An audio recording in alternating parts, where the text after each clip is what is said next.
करुणा से हम आप सब श्री भक्तमाल जी का शरण लाभ ले रहे हैं। एक बार प्रेम से बोलिए भक्तवत्सल भगवान की जय। तो आखिर आज हमें हमारे भक्तमाल जी का जो छप्पा है हम सुन रहे थे, जिसमें श्री नाभा गोस्वामी जी ने भगवान के उन भक्तों का ध्यान किया है जिनके ध्यान में सदैव भगवान बसे रहते हैं, यानी कि जो नित्य भगवान का स्मरण करते रहते हैं। उन भक्तों का ध्यान श्री नाभा गोस्वामी जी महाराज इस छप्पे में करते हैं। तो एक बार हम लोग इस छप्पे को सुन लें, उसके बाद फिर हम आगे हमारे परीक्षित जी महाराज का चरित्र हमें सुनना है। तो श्री नाभा गोस्वामी जी महाराज लिखते हैं, योगेश्वर कृतदेव अंग मुचुकंद प्रिय व्रत जेता ऋतु परिचित शेष सुत सोनक परिचेता सतरूपाश्रय सुता सुनीति सती मंदावस जग्ञ पत्नी ब्रज नारी की केशव अपनी बस ऐसे नर नारी जिते तिन्हीं की गाऊं जस पद पंकज बाचो सदा जिनके हरित उर बसे पद पंकज बाचो सदा जिनके हरित उर बसे। बड़ा सुंदर ये पद है। इसमें श्री नाभा गोस्वामी जी महाराज कहते हैं कि पद पंकज बाचो सदा, जिनके हृदय में भगवान सदैव बसते हैं। मैं उन सब भक्तों के चरणों को अपने मस्तक पर लगाता हूँ और उन भक्तों के चरणों के प्रभाव से मैं भी भगवान के स्मरण में लग जाऊं, ऐसी मैं कामना करता हूँ। एक बार प्रेम से बोलिए भक्तवत्सल भगवान की जय। इस प्रकार से हमने काफी चरित्र सुन लिए थे, योगेश्वर जी से लेकर और महाराज पृथु तक हम सुन चुके थे। महाराज पृथु का चरित्र हमने 24 अवतारों की कथा में सुना था, इसलिए पुनः उस पर विस्तार करने की आवश्यकता है नहीं, हालांकि संक्षिप्त रूप में हम उसको भी सुन चुके हैं। तो महाराज परीक्षित का जो चरित्र है ये बड़ा सुंदर है, क्योंकि परीक्षित जी के चरित्र से बहुत सी शिक्षा भी हमें मिलती है। साथ में प्रयास करेंगे कुछ बात जो है थोड़ी सी भागवत जी के बाद भी करेंगे, क्योंकि परीक्षित जी भागवत जी के प्रधान श्रोता हैं और इन्हीं की कृपा से हम सबको जो है श्रीमद् भागवत महापुराण सुनने को मिली। तो इसलिए परीक्षित जी की चर्चा बड़ी विशेष है। महाराज नाभा गोस्वामी जी कि सुभद्रा कुमार अभिमन्यु की पत्नी महाराज विराट की पुत्री उत्तरा गर्भवती थी।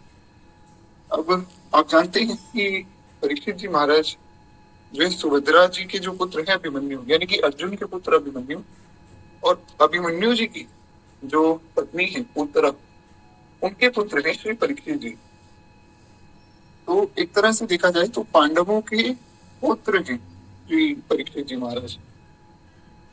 तो कहते हैं इस प्रकार से सुभद्रा कुमार अभिमन्यु की पत्नी और महाराज विराट की जो पुत्री है उत्तरा भी गर्भवती थी, और उनके उदर में कौरव और पांडवों का एकमात्र वंशधर रह गया था, क्योंकि महाभारत के युद्ध में कौरव तो सब समाप्त हो गए थे, तो कौरवों की ओर से तो कोई बचा ही नहीं।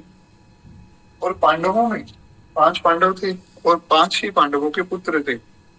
पर हमने सुना था अश्वत्थामा ने ऐसा षड्यंत्र किया, महाराज उसने जो है 5 पांडवों के 5 पुत्रों को मार दिया। तो ये सारी कथा मैं आपको थोड़े दिन पहले ही सुना चुका हूँ, आपको ध्यान में होगी मैं आशा करता हूँ। तो वहां से क्या है कि इनके पुत्र भी मर गए और पांडवों के वंश में पांडवों को छोड़कर अब केवल एक परीक्षित जी महाराज थे जो आगे चलकर इनके वंश को बढ़ा सकते हैं, क्योंकि अगर परीक्षित जी भी ना रहते तो फिर ये वंश ही खत्म हो जाता पूरा का पूरा। तो इस प्रकार से कहते हैं कि महाराज अश्वत्थामा ने उस गर्भस्थ बालक का विनाश करने के लिए ब्रह्मास्त्र का प्रयोग किया है, और विमल उत्तरा भगवान श्री कृष्ण की शरण में गई। श्री उत्तरा जी ने पुकारा गई भगवान को, क्योंकि अश्वत्थामा ने सोचा कि मैं तो मरने वाला ही हूँ, तो ऐसा करता हूँ कि इन पांडवों का वंश खत्म कर देता हूँ। अश्वत्थामा ये तो गुरुपुत्र, उनके हृदय में तो दया होनी चाहिए, क्षमा भी होनी चाहिए। क्योंकि गुरु पुत्र को गुरु समान माना गया। ब्राह्मण का जो पुत्र है उसके अंदर तो वैसे ही क्षमा होनी चाहिए, ब्राह्मण का तो गुण है क्षमा। पर अश्वत्थामा में महाराज बड़ी क्रूरता थी। अश्वत्थामा ने सोचा कि मैं इनका वंश खत्म कर देता हूँ, क्योंकि मुझे तो राज्य मिला नहीं तो इनको भी नहीं मिलना चाहिए, तो ये भी आगे चल के राज्य का भोग कैसे कर लेंगे। इस प्रकार से ऐसी भावना करके उसने ब्रह्मास्त्र चला दिया। अब जैसे ही ब्रह्मास्त्र चलाया तो ब्रह्मास्त्र की तो कोई साख है ही नहीं, तो सब लोग घबरा गए। और उत्तरा जी ने भगवान को पुकारा है कि उत्तरा जी जानती हैं कि केवल एकमात्र श्री कृष्ण है जो मेरी रक्षा इस समय में कर सकते हैं, उनको छोड़कर और कोई मेरी रक्षा नहीं कर सकता है। तो इस प्रकार से जो है उत्तरा जी ने पुकारा और भगवान ने उसे अभय दान दिया। बालक की रक्षा के लिए भी सूक्ष्म रूप से उत्तरा के गर्भ में पहुंच गई और गर्भस्थ शिशु ने देखा कि एक प्रचंड तेज चारों ओर से समुद्र की भांति उमड़ा हुआ उसे जो भस्म करने आ रहा है, क्योंकि वो जो ब्रह्मास्त्र था सीधा उत्तरा के गर्भ में पहुंचा। तो उत्तरा जी के गर्भ में परीक्षित जी थे। परीक्षित जी ने देखा कि ऐसा लगता है मानो कोई समुद्र में जैसे डूब रहा हो ना, वैसे मैं अग्नि में डूब रहा हूँ, क्योंकि ब्रह्मास्त्र जो है वो बहुत तेज युक्त है। तो परीक्षित जी ने सोचा कि मैं अग्नि में डूबकर भस्म हो जाऊंगा। और दूसरी ओर देखा तो महाराज भगवान अपने कमल नेत्रों से बालक को स्नेह पूर्वक देख रहे थे और उनके सुंदर श्याम वर्ण शोभा थी। मुकुट, कुंडल और किंकिनी सब भगवान ने जो है बड़े सुंदर आभूषण धारण किए। उनकी 4 भुजाएं थी, चारों भुजाओं में शंख चक्र गदा पद्म आदि भगवान के जो आयुध ने भगवान ने धारण किए थे। और अपनी गदा को जो थी उन्होंने उल्का के सामने चारों ओर शीघ्रता से घुमाकर भगवान उस उमड़ते हुए अस्त्र तेज को बराबर नष्ट करने जा रहे थे। अब यहाँ पर शायद कुछ मिसप्रिंटिंग है, मैं क्षमा चाहूंगा। चारों ओर से हाँ फिर तो एक बार प्रेम से बोलिए वत्सल भगवान की जय। यहाँ पर वास्तव में कहने का आशय इतना है कि भगवान ने क्या किया कि अपनी गदा उठाई और चारों ओर से जो है उस अस्त्र को भगवान ने ध्वस्त कर दिया। कि मतलब जैसे गर्भ में एक बालक है, बालक के सामने भगवान खड़े हो गए तो भगवान चारों ओर से उस बालक की रक्षा करते हैं। इस प्रकार से तो इस प्रकार से भगवान ने रक्षा की और बालक जो है 10 महीने तक भगवान को देखता रहा। वह सोचता ही रहा कि कौन है। जन्म का समय आने पर भगवान वहां पे अदृश्य हो गए। बालक जो है एकदम मृत सा उत्पन्न हुआ, क्योंकि जन्म के समय उस पर ब्रह्मास्त्र का प्रभाव पड़ गया। तुरंत श्री कृष्ण चंद्र जी प्रसूति गृह में आए और उन्होंने उस शिशु को जीवित कर दिया। यही बालक आगे चल के परीक्षित जी के नाम से प्रसिद्ध हुआ। अब इतनी अद्भुत ये कथा है कि महाराज भगवान की करुणा कैसी है। इतनी करुणा केवल श्री ठाकुर जी ही कर सकते हैं। जो भगवान अनंत अनंत कोटि ब्रह्मांड नायक है, जिन भगवान का पार वेद भी नहीं पा सकते हैं, जिन भगवान का दर्शन पाने मात्र के लिए देवता तरसते हैं, जिन भगवान की स्तुति शेष महेश गणेश दिनेश सुरेश जाहि निरंतर गावे, वे भगवान अपने भक्त की रक्षा के लिए एक माता के गर्भ में चले जाते हैं। जिन भगवान का ये वचन है कि अर्जुन मैं किसी गर्भ में नहीं आता हूँ, वे भगवान केवल एक भक्त की रक्षा के लिए गर्भ में जाते हैं। और गर्भ में जाना कोई बहुत जो है सामान्य बात नहीं महाराज। गर्भ में रहना नर्क के समान रहना है। भगवान कितनी करुणा में है कि भगवान उस नर्क में भी अपने भक्त को बचाने जाते हैं। और परीक्षित जी महाराज यही सोच रहे हैं महाराज ये कौन है जब मैं यहाँ अकेला हूँ इस गर्भ में, ये कौन है जो मेरी रक्षा के लिए आई। तो भगवान 10 महीने तक उस गर्भ में रहे। कैसी करुणा है श्री ठाकुर जी की, क्या कहा जाए। और ऐसे भक्त वत्सल, ऐसे शरणागत वत्सल भगवान के होते हुए अगर कोई डरता है तो ये तो बहुत अच्छी बात नहीं। शरणागति अभय दान देती, शरणागति जीव को अभय बना देती है। भक्त को पूर्ण विश्वास होना चाहिए कि जब जामे की नाथ सहाय करे, तब कौन बिगाड़ करे नर तेरो। बड़ा सुंदर भाव है। भक्त को ये विश्वास होना चाहिए कि महाराज जब भगवान हमारे सहायक है, भगवान हमारे रक्षक है, तो कौन ऐसा है जो हमारा अनिष्ट कर देगा। अनिष्ट हो ही नहीं सकता है। श्री गोस्वामी जी ने इस पद को लिखा है। गोस्वामी जी ने बड़ी सुंदर बात लिखी कि कौन बिगाड़े करे नर तेरो, जाने की नाथ सहाय करे जब, जाने की नाथ सहाय करे जब, कौन बिगाड़ करे नर तेरो। आगे इस पद में गोस्वामी जी ने एक बड़ी सुंदर बात लिखी। लोग महाराज डरते रहते हैं, काल सर्प दोष लग गया, अमुक दोष लग गया, तमुक दोष लग गया। तो गोस्वामी जी कहते हैं कि भैया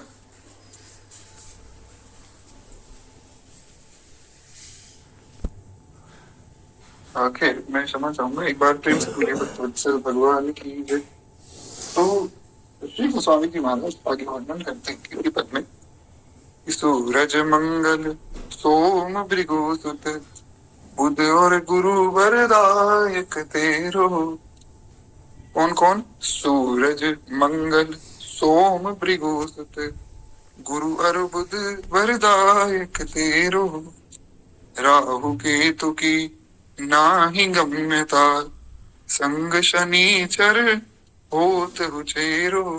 जाने की नाथ पार करे जब, कौन बिगाड़ करे नर तेरो। तो स्वामी जी कहते हैं महाराज सूरज मंगल सोम, सोम यानी कि चंद्रमा, और भृगुसुत बुध और गुरु, ये सब वरदायक हो जाएंगे। यानी जितने भी ग्रह हैं, लोग कहते हैं ना महाराज ग्रह दशा खराब चल रही है, शनि की 7.5 चल रही है, तो अमुक दशा है, तमुक दशा है। वो स्वामी जी कहते हैं सब अनुकूल हो जाएंगे, तुम भगवान के हो जाओ बस।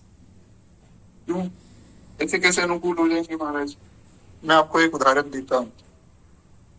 भगवान श्री राम रूप में आते हैं तो सूर्य वंश में आते हैं। तो भगवान सूर्य वंश में आते हैं तो सूर्य देव सोचेंगे महाराज ये तो हमारे वंश के श्री ठाकुर जी हैं और उन्हीं का ही भक्त है, तो इसका कोई अनिष्ट हम कैसे कर सकते हैं। भगवान जब कृष्ण रूप में आते हैं तो चंद्रवंश में आते हैं, तो चंद्रमा सोचते हैं कि महाराज मैं इसका अनिष्ट क्यों करूं, ये तो हमारे ठाकुर जी का भक्त है। मंगल जो है वो भगवान के सगे साले हैं। कैसे? श्री जानकी जी जो है वे भूमि पुत्री हैं, वे भूमि जा है। और जो मंगल है, मंगल ग्रह, ये भी भूमि पुत्र है, तो ये भी भूमि जा है, ये भूमिज है। तो ये दोनों भाई बहन है। तो जानकी जी का भाई है वो आपका जानकी जी के भक्त का कुछ क्यों बिगाड़ेगा महाराज। इसी प्रकार से जो बुद्ध है, बुद्ध और गुरु, ये तो वैसे ही बड़े शांत है, ये कभी किसी का मंगल करते नहीं। लेकिन अगर इनकी भी ऐसा इनका होता है कि महाराज ये किसी घर में बैठ जाए तो वहां व्यक्ति का उल्टा समय शुरू हो जाता है। भगवान जाने कौन से घर में बैठने का होता है, पर होता है। तो ये भी सही घर में आकर बैठ जाएंगे, गोस्वामी जी कह रहे हैं। और गोस्वामी जी कहते हैं 3 लोगों से लोगों को सबसे ज्यादा डर लगता है, राहु केतु। कहते हैं राहु केतु की नहीं गम्यता, उनकी तो कोई गम्यता ही नहीं। और अंत में है श्री शनिदेव।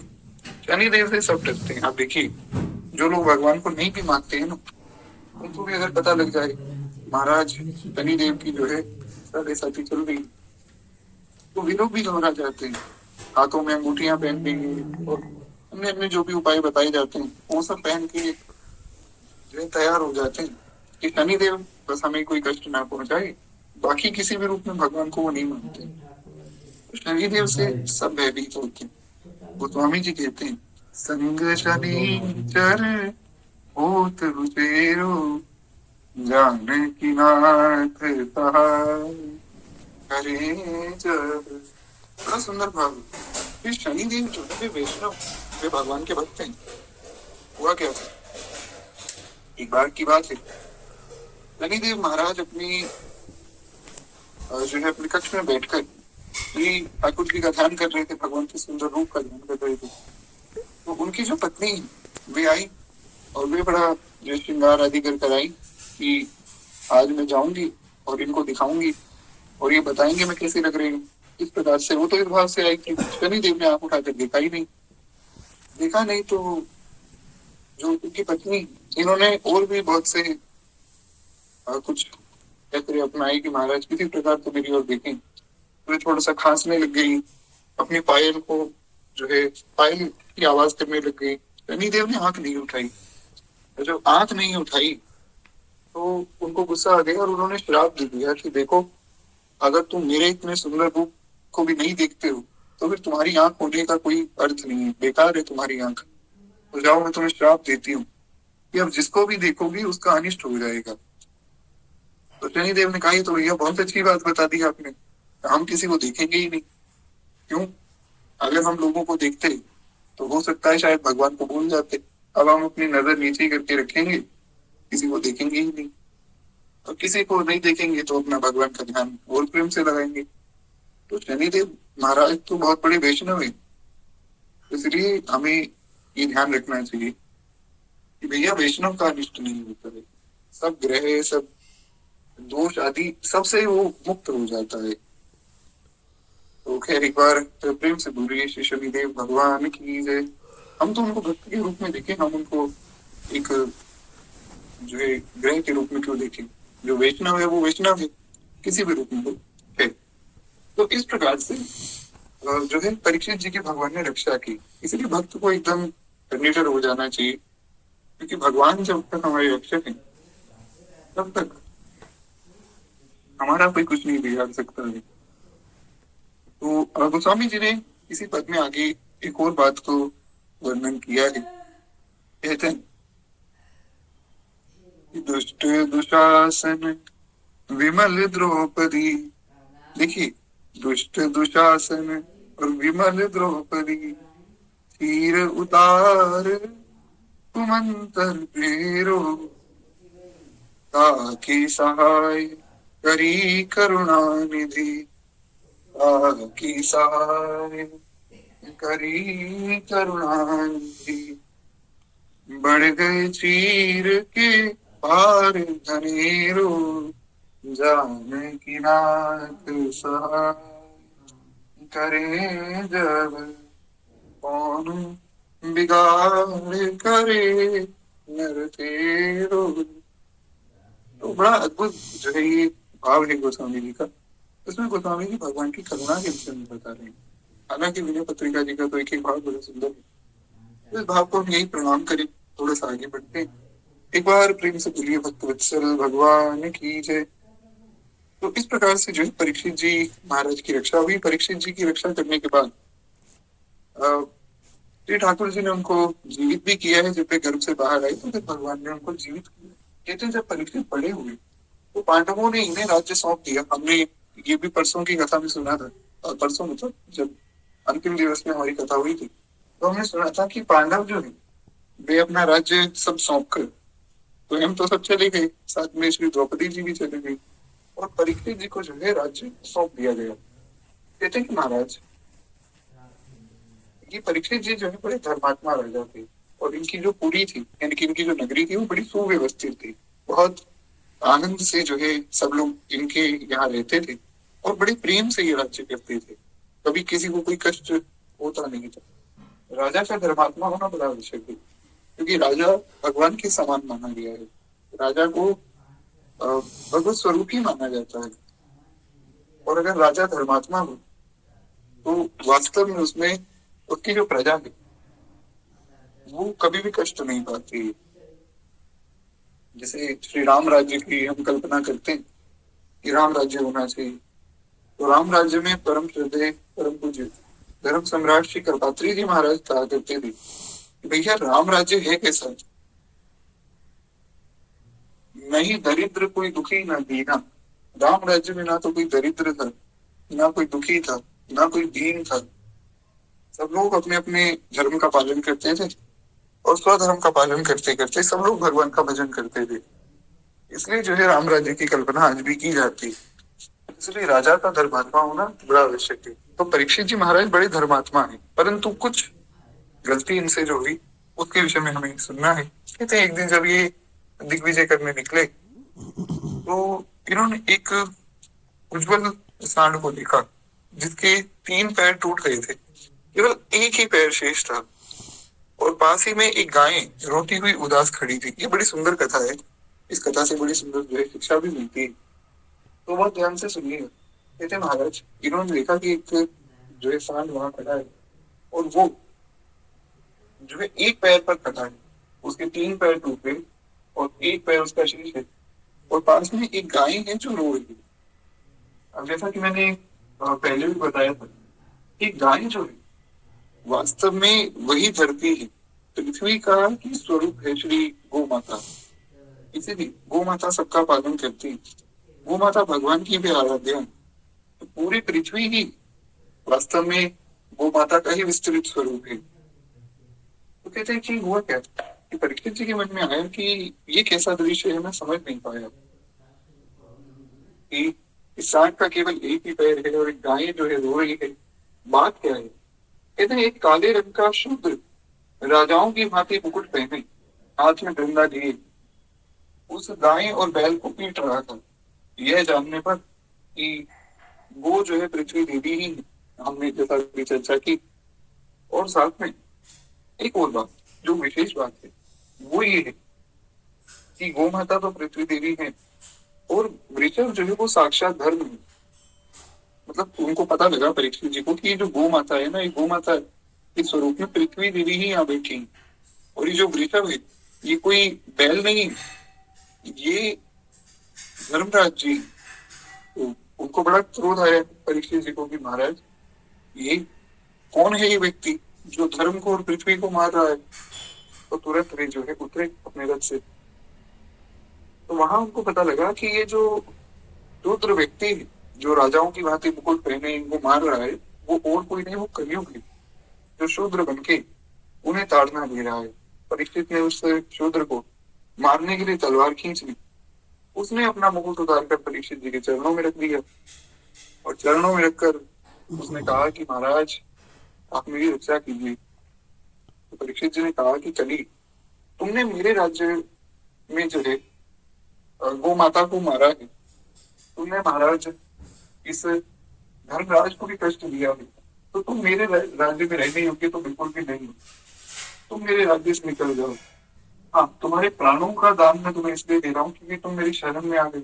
मैं वो क्षत्रिय, क्षत्रिय का ये कर्तव्य है कि जो शरण में आए उसकी रक्षा करनी चाहिए। शरण्य की रक्षा क्षत्रियों का कर्तव्य है महाराज। इसलिए मैं तुम्हें मार नहीं रहा हूँ पर तुम मेरे राज्य से चले जाओ। तो कवि ने पूछा कि मैं कहाँ जाऊं। आपने तो कह दिया कि आप मैं आपके राज्य से चला जाऊं। महाराज पूरी पृथ्वी पर आपका ही राज्य है, कहाँ रहूं मैं। क्योंकि पहले के समय में ऐसा होता था ना, हमने अनेकों बार इस पर चर्चा की कि एक जो राजा होता था वो पूरी पृथ्वी को ही संभालता। और भी छोटे छोटे प्रांतों के अलग अलग राजा भी होते थे। एक जो मुख्य राज्य जिनके पास होता था जो सूर्य वंश में थे या चंद्र वंश में थे आगे चलकर, ये सारा पूरी पृथ्वी का राज्य इनके अंदर ही आता था।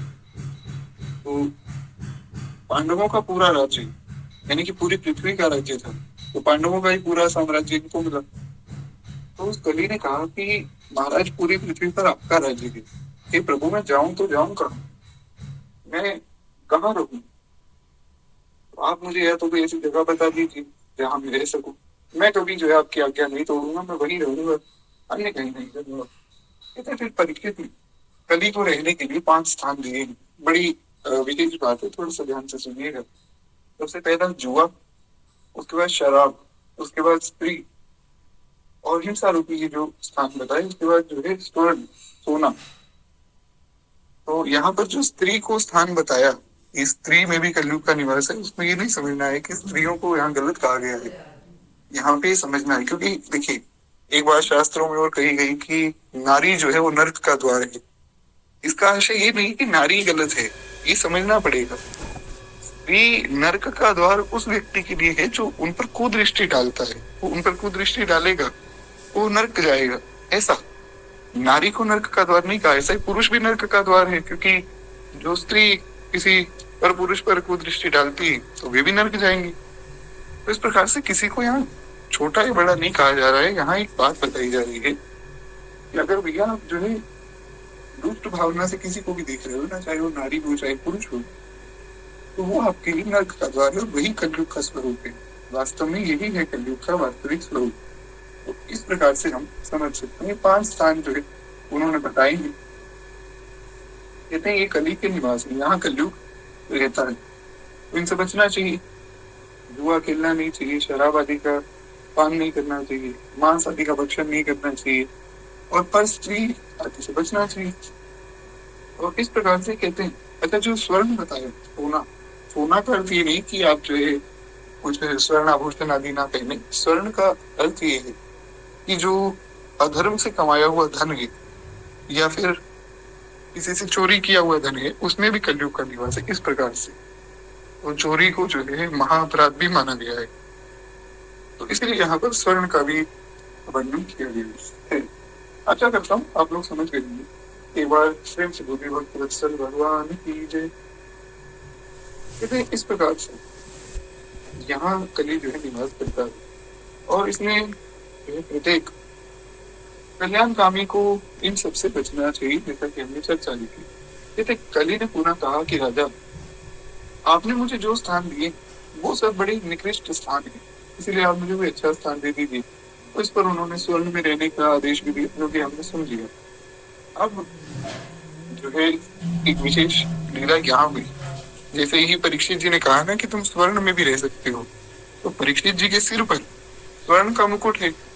स्वर्ण का मुकुट है तो वो कलयुग जो है सीधा स्वर्ण में चला गया। जैसे ही वो स्वर्ण मुकुट में गया, परीक्षित जी की बुद्धि को उसने फेर दिया। यही है कलयुग का प्रभाव, वो बुद्धि को नष्ट कर देता है। जैसे कई बार जो है हम उठने में लेट हो जाए, हम सोचते हैं अरे महाराज क्या हो गया, आज लेट हो गए तो कुछ नहीं हुआ, माला आदि जो है वो कल कर लेंगे। ये बहुत बड़ा अपराध है, ऐसा नहीं करना चाहिए। क्या है कि इससे धीरे धीरे हम कलयुग के प्रभाव में आ जाएंगे, तो कलयुग के प्रभाव से बचना चाहिए। हमारे गुरुदेव भगवान तो कहते हैं कि भैया प्रमाद ही वास्तव में कलयुग है। जो व्यक्ति प्रमादी है, जो जीव भजन साधन में प्रमाद करता है, वो वास्तव में कलयुग के प्रभाव में आ चुका है। इसलिए कलयुग और कोई नहीं, कलयुग प्रमाद ही है। तो ये समझना चाहिए कि प्रमाद जो है भजन में कभी भी किसी भी साधक को नहीं करना चाहिए। श्री कबीर बाबा कहते हैं कि कबीरा सोता क्या करे, उठ और जप मुरारी, एक दिन तू भी सोएगा लंबे पांव पसारी। कबीरदास जी महाराज ने काफी इस पर पद लिखे। कबीर बाबा ने कहा कि भैया ये सोना छोड़ो। सोना छोड़ो का अर्थ ये नहीं है कि आप जो है सोना ही त्याग दें, इसका अर्थ ये है कि बहुत ज्यादा नहीं सोना चाहिए। देखिए इसमें एक विशेष रूप से भाव ये है जो आगे स्पष्ट होगा कि पहली बात तो यहाँ पर जो लीला भगवान को परीक्षित जी के माध्यम से करवानी है, क्योंकि देखिए परीक्षित जी महाराज जब उनकी बुद्धि फिट जाएगी तो वे जाएंगे, और आगे की कथा आपको ज्ञात ही है। तो उनके माध्यम से अपराध बना तो फिर उन्होंने निवारण किया, और वे भगवान के भक्त हैं। इस कारण से भागवत जी की कथा उनको सुनाएगी, क्योंकि भागवत जी हर व्यक्ति को नहीं सुनाई जा सकती है, अधिकारी व्यक्ति को सुनाई जानी चाहिए। हाँ, कुछ प्रसंग है जो केवल अधिकारी व्यक्तियों के लिए, बाकी तो सब भी सुन सकते हैं। तो इसका जो मुख्य कारण है वो हम आगे जो है उसका वर्णन करेंगे, बिल्कुल निश्चिंत रहिए। तो खैर एक बार प्रेम से बोलिए भक्त वत्सल भगवान की जय। तो इस प्रकार से महाराज एक दिन आखेट करते हुए परीक्षित जी वन में भटक गए। आखेट मतलब शिकार करने गए थे। अब जैसा कि मैंने पहले भी बताया था, पहले के समय में राजा शिकार करते थे। शिकार करना बहुत आवश्यक था, क्योंकि अगर शिकार ही नहीं करेंगे तो महाराज युद्ध में लड़ेंगे कैसे। युद्ध में अगर मान लीजिए कोई जो है, जो भी शत्रु है, वो आकर सामने खड़ा हो गया और वहां पर खूब जो है चारों तरफ खून ही खून है, तो व्यक्ति वहां घबराकर गिर भी सकता है, जो कमजोर दिल का व्यक्ति होगा। तो इसलिए राजाओं को वो शिकार करना पड़ता था। पर शिकार में एक बात ये थी कि शिकार केवल उसी जीव का करते थे जो सबके लिए हानिकारक है। जैसे खुंखार कोई बाघ है, कोई शेर है, या अन्य कोई जीव है जो सबको हानि पहुंचा रहा है, या अन्य जो वन में जो पशु है उनको जो तंग करता है, उसका ही शिकार किया जाता था। या कोई ऐसा जीव जो बहुत ही वृद्ध है, मरणासन स्थिति में है, इस प्रकार से, ताकि उसका कल्याण हो जाए। और चाहे शिकार में ये बात भी थी कि जो धर्मात्मा राजा थे जब वे शिकार करते थे तो जिसको वे मारते थे उसको उत्तम गति प्राप्त हो जाती थी। तो ये सब जो है धर्मयुक्त कार्य है, इसमें हमें संचय नहीं करना चाहिए। वेद जिसको धर्म बताते हैं वही धर्म होता है। खैर, तो कहते हैं एक दिन आखेट पे गए और वहां जो है वन में भटक गए महाराज। भूख और प्यास से व्याकुल थे। वे जो है एक ऋषि के आश्रम में पहुंचे। जैसे एक ऋषि के आश्रम में पहुंचे तो ऋषि उस समय ध्यानस्थ थे, ध्यान कर रहे थे। राजा ने उनसे जल मांगा, पुकारा, पर ऋषि को कुछ पता नहीं लगा क्योंकि वे तो ध्यान में थे, तो उनको पता नहीं लगा। पास ही में एक मरा हुआ सर्प पड़ा था। उन्होंने उसे जो है धनुष से उठाकर ऋषि के गले में डाल दिया। यह परीक्षा करने के लिए कि ऋषि ध्यानस्थ हैं या नाटक कर रहे हैं, कि मैंने पानी मांगा, पानी तो दिया नहीं, तो शायद नाटक कर रहे हूँ। अब ऐसी बुद्धि परीक्षित जी की नहीं हो सकती। यहाँ ये समझना है कि केवल भगवान की लीला है। भगवान की लीला में भगवान जो करवाना चाहते हैं वो हो जाता है। परीक्षित जी कभी भी किसी ब्राह्मण के प्रति, किसी साधु के प्रति, किसी संत के प्रति ऐसी बुद्धि नहीं कर सकते हैं। लेकिन लीला है महाराज, तो उन्होंने ऐसा सोचा कि नाटक कर रहे होंगे। उन्होंने उस सांप को उठाया और उन ऋषि के गले में डाल दिया। लेकिन वो ऋषि फिर भी नहीं जागे, तो वे समझ गए कि ये ऋषि जो है ध्यान में मग्न है। बालकों के साथ खेलते हुए उन ऋषि के तेजस्वी पुत्र ने जब ये समाचार पाया, तब अब उनको ये तो पता नहीं कि ये काम किया किसने, पर ये पता है कि दुष्ट राजा का ही काम है।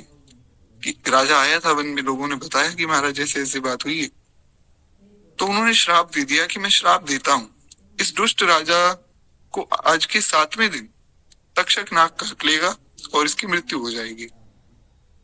ब्राह्मण का श्राप है महाराज, व्यर्थ नहीं जाता है। ब्राह्मण का श्राप तो लगता ही लगता है। हालांकि आजकल ऐसा संभव नहीं, क्योंकि क्या है कि उसके लिए बल चाहिए वाणी में। जिसकी वाणी में बहुत बल होता है ना, वो श्राप दे दे या वरदान दे दे, वो सब फलीभूत हो जाता है और निश्चित रूप से होता है। जैसे जो हमारे संत जन है, अगर वे किसी को श्राप दे दें तो उसको लगेगा, हालांकि संत बड़े परमार्थी, वे तो कभी किसी को श्राप देते नहीं, पर जैसे अभी आशीर्वाद देते हैं तो वो भी फलीभूत होता है। इस प्रकार से उसके लिए वाणी में बड़ा तेज चाहिए। वो तेज कैसे आता है? वो तेज भागवत जी में ही उसका वर्णन है। श्री सुखदेव गोस्वामी जी महाराज वर्णन करते हैं। पता नहीं कौन से स्कंद में, ये तो मुझे ध्यान में नहीं, शायद 7वें या 8वें स्कंद का एक श्लोक है।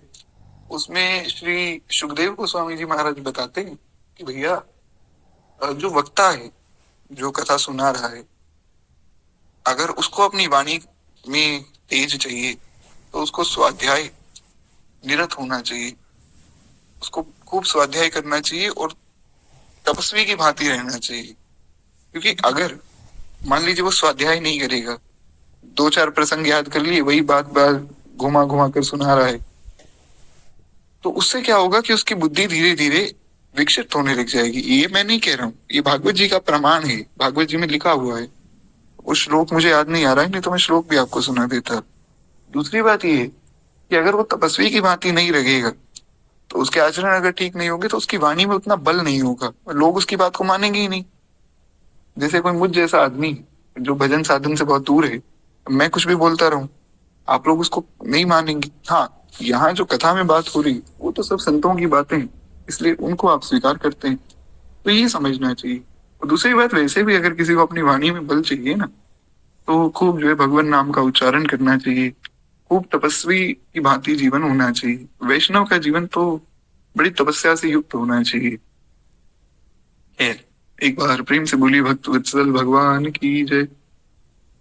तो इस प्रकार से श्री परीक्षित जी महाराज को श्राप मिल गया है। कहते हैं उस समय वे भीमसेन के द्वारा विजित अ, मगधराज जरासंध के स्वर्ण मुकुट को सिर पर धारण किए हुए थे। अब यहाँ है जो साधना माता जी ने प्रश्न किया ना, ये है उसका उत्तर। कहते हैं कि ये जो मुकुट था ना, ये मुकुट भीमसेन ने लिया था। किससे? जरासंध से। जरासंध था पापी, उसने जो मुकुट लिया था वो अधर्म से लिया था।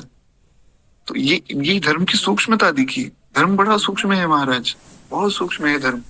इसलिए जो है साधु संत वे किसी से धन आदि की कामना कुछ नहीं रखते हैं। क्यों? एक बार हुआ था ऐसा हमारे यहाँ मलुक पीठ में।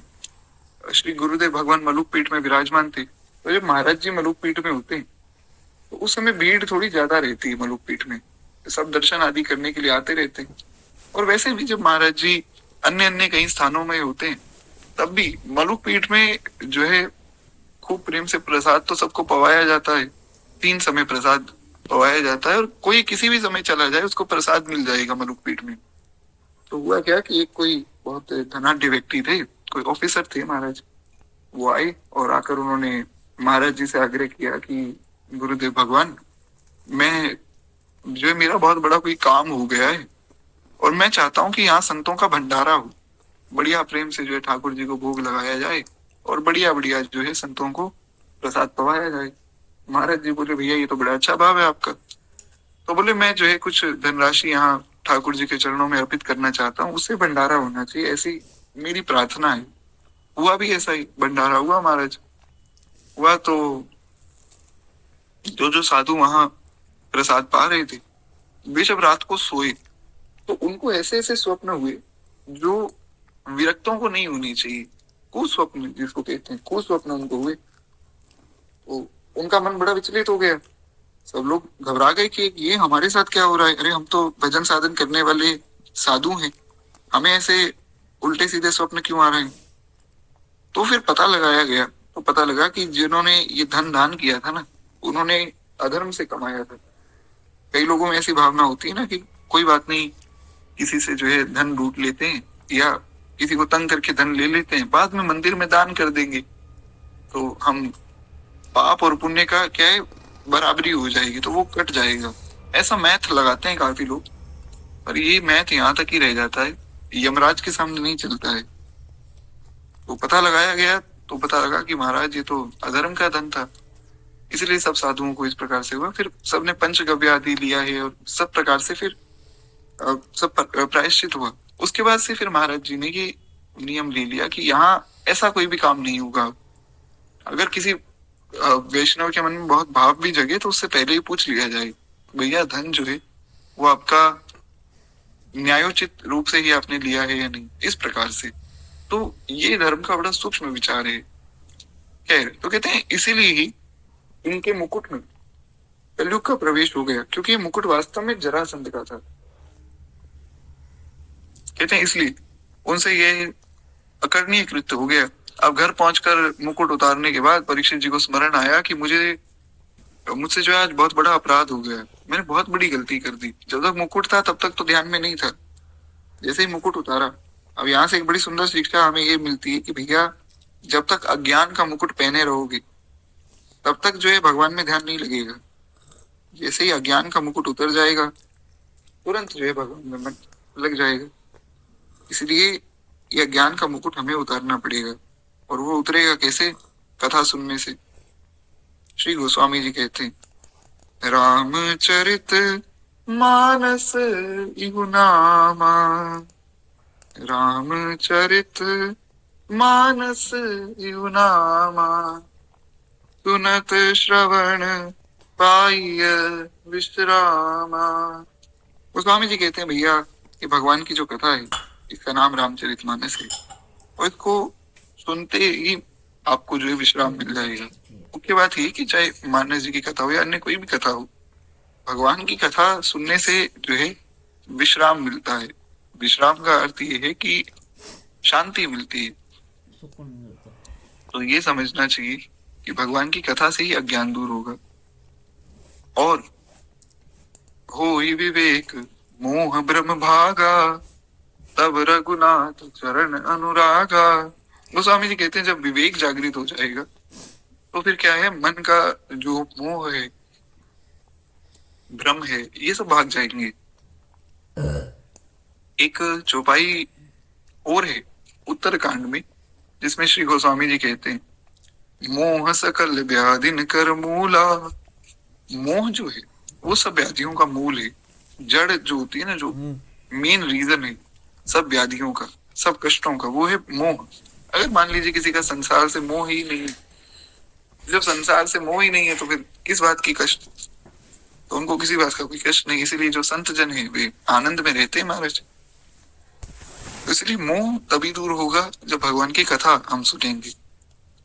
विमल कथा कर कीन आरंभा, सुनत न साहि काम मद दंभा। सब विधि पुरी मनोहर जानी, सकल सिद्ध प्रद मंगल कानी। बड़ा सुंदर भाव गोस्वामी जी ने बड़ी सुंदर सुंदर चौपाइयों के माध्यम से लिखा कि हुआ क्या महाराज, अयोध्यापुरी में जो विमल कथा आरंभ हुई। अच्छा, आरंभ हुई उससे क्या हुआ, कथा सुनने से क्या होता है, सुनत न साहि काम मद दंभ। काम, मद और दंभ, ये जो है कथा सुनने से ही जाते हैं। ये बहुत आवश्यक बात है महाराज। दंभ जो है ये बड़ा सूक्ष्म है। दंभ कभी भी व्यक्ति का दिखता नहीं। जो दंभी व्यक्ति है उसको ये पता नहीं लगेगा कि मैं दंभ कर रहा हूँ, और सामने वाले को भी पता नहीं लगेगा।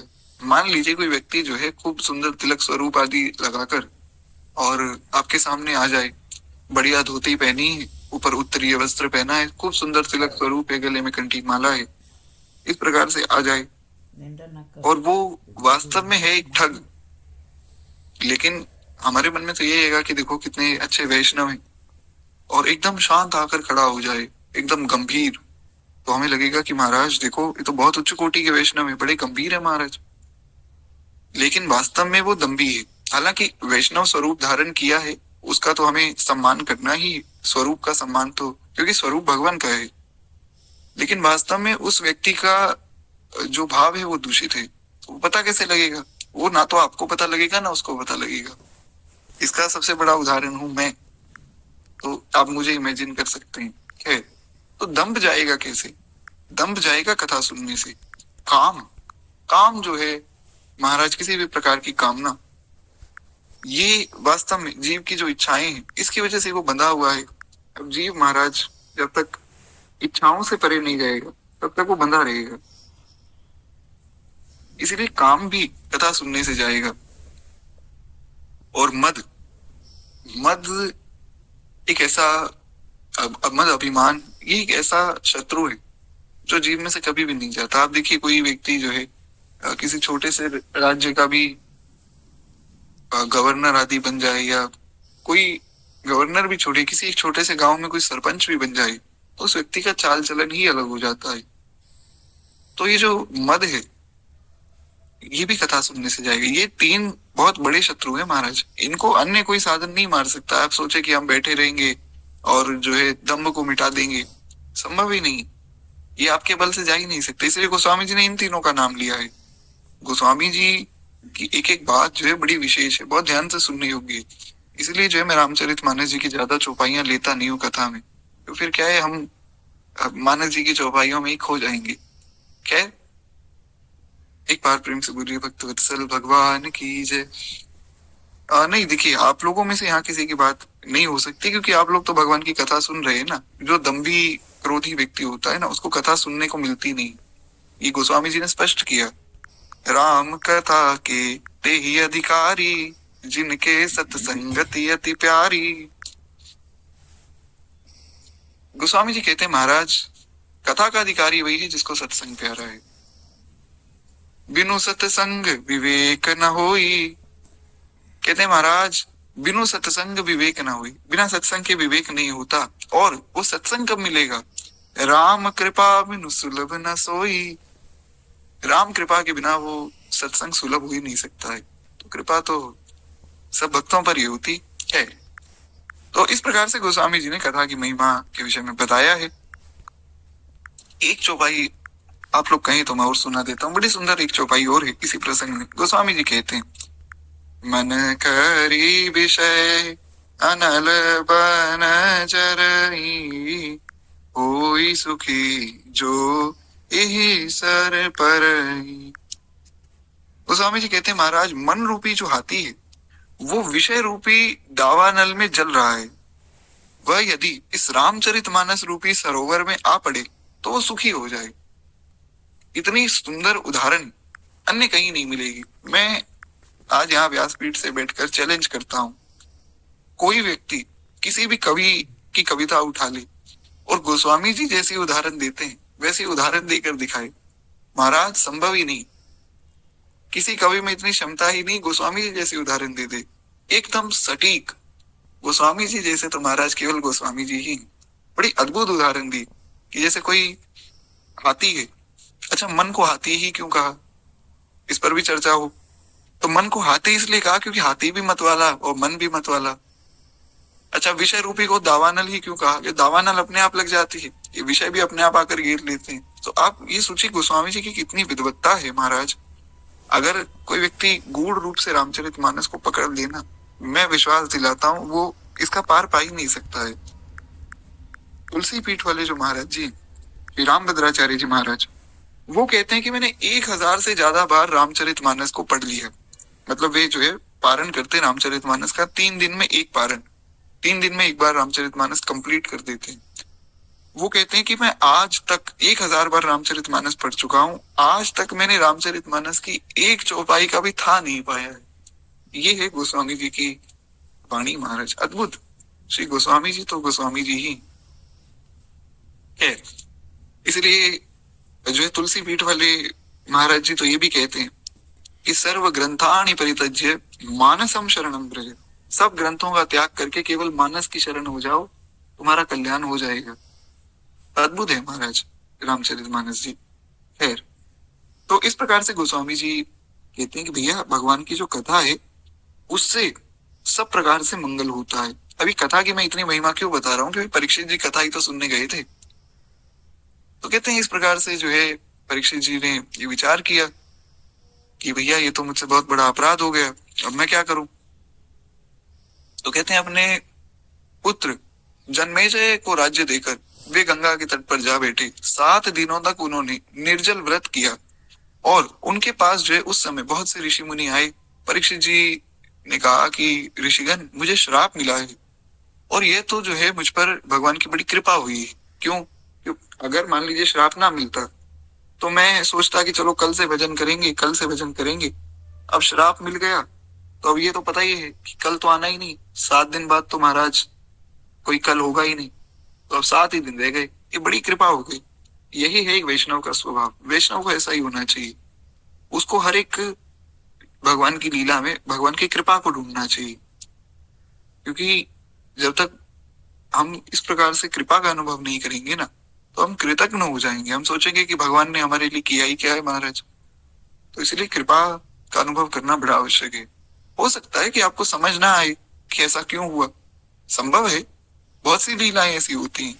जैसे कली की बात है, दास के साथ ऐसा ही हुआ। मैं ये सोच रहा था कि मेरा कल एग्जाम था, तो मैंने सोचा कि आज का एग्जाम तो वैसे भी बहुत छोटा है और मुझे तो पूरा आता ही था भगवान की दया से। तो 3 घंटे का एग्जाम था, मैंने 1-1.5 घंटे में पूरा कंप्लीट कर दिया। मैंने सोचा कि मैं यहाँ से फटाफट बाहर जाता हूँ और बाहर जाकर जो है भगवान की कथा सुन लेंगे 1-1.5 घंटे। मेरी ट्रेन आने वाली थी 2 घंटे बाद, तो मैंने सोचा 1-1.5 घंटे जो है स्टेशन पे बैठ जाऊंगा, बढ़िया कथा हो जाएगी। इस प्रकार का भाव हुआ तो मैं भागा स्टेशन की ओर। अब वहां जो है मैं जहाँ एग्जाम देने गया था वो कोई दूसरा शहर था और मुझे वहां का आइडिया ही नहीं था। वहां पता लगा कि महाराज ट्रेन ही कैंसिल हो गई। तो फिर मेरे मन में वो बात रह गई कि कथा नहीं हो पाई। फिर मैंने सोचा चलो बस स्टैंड जाते हैं, वहां अगर बस लेट हो गई तो कहीं कोना ढूंढ के वहां कथा हो जाएगी। वहां भी नहीं हो पाई। तो बाद में मन में भाव आया कि हो सकता है कि अगर कथा होती और बीच में महाराज लोग अगर शोर करने लग जाते तो आप लोगों को शायद आवाज ही ना पहुंचती। स्टेशन पे तो बहुत शोर भी होता है, बहुत सी गाड़ियां आती जाती रहती, तो इसलिए शायद भगवान ने ये विधान बनाया हो कि कल सुबह से कथा हो जाए।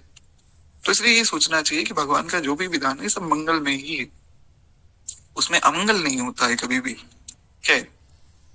तो इस प्रकार से जो है श्री परीक्षित जी महाराज ने भी कहा कि ये मेरे साथ बड़ा अच्छा हुआ, मैं बड़ा प्रसन्न हूं कि मुझे जो है 7 दिन मिल गए भजन करने के लिए। क्या पता वो श्राप दे देते कि आज ही उसकी मृत्यु हो जाए, फिर मैं क्या करता।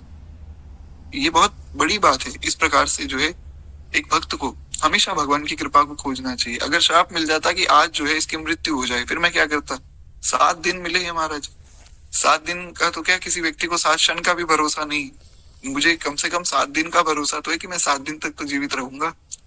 तो इस प्रकार से कहते हैं कि विषय भोगों में आसक्त था, अब जो है भजन में लग जाऊंगा। तो आप मुझे जो है भगवान की कोई ऐसी कथा सुनाइए जिससे मेरा 7 दिन में कल्याण हो जाए।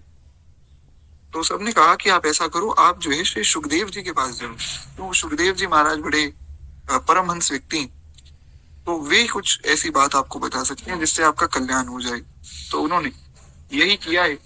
श्री सुखदेव जी महाराज को जाकर प्रश्न किया कि हे सुखदेव जी महाराज, हे गुरुदेव, मुझे कोई ऐसी बात बताइए जिससे मेरा जो मेरी मृत्यु है वो सुधर जाए, अपने मरण को कैसे सुधारें।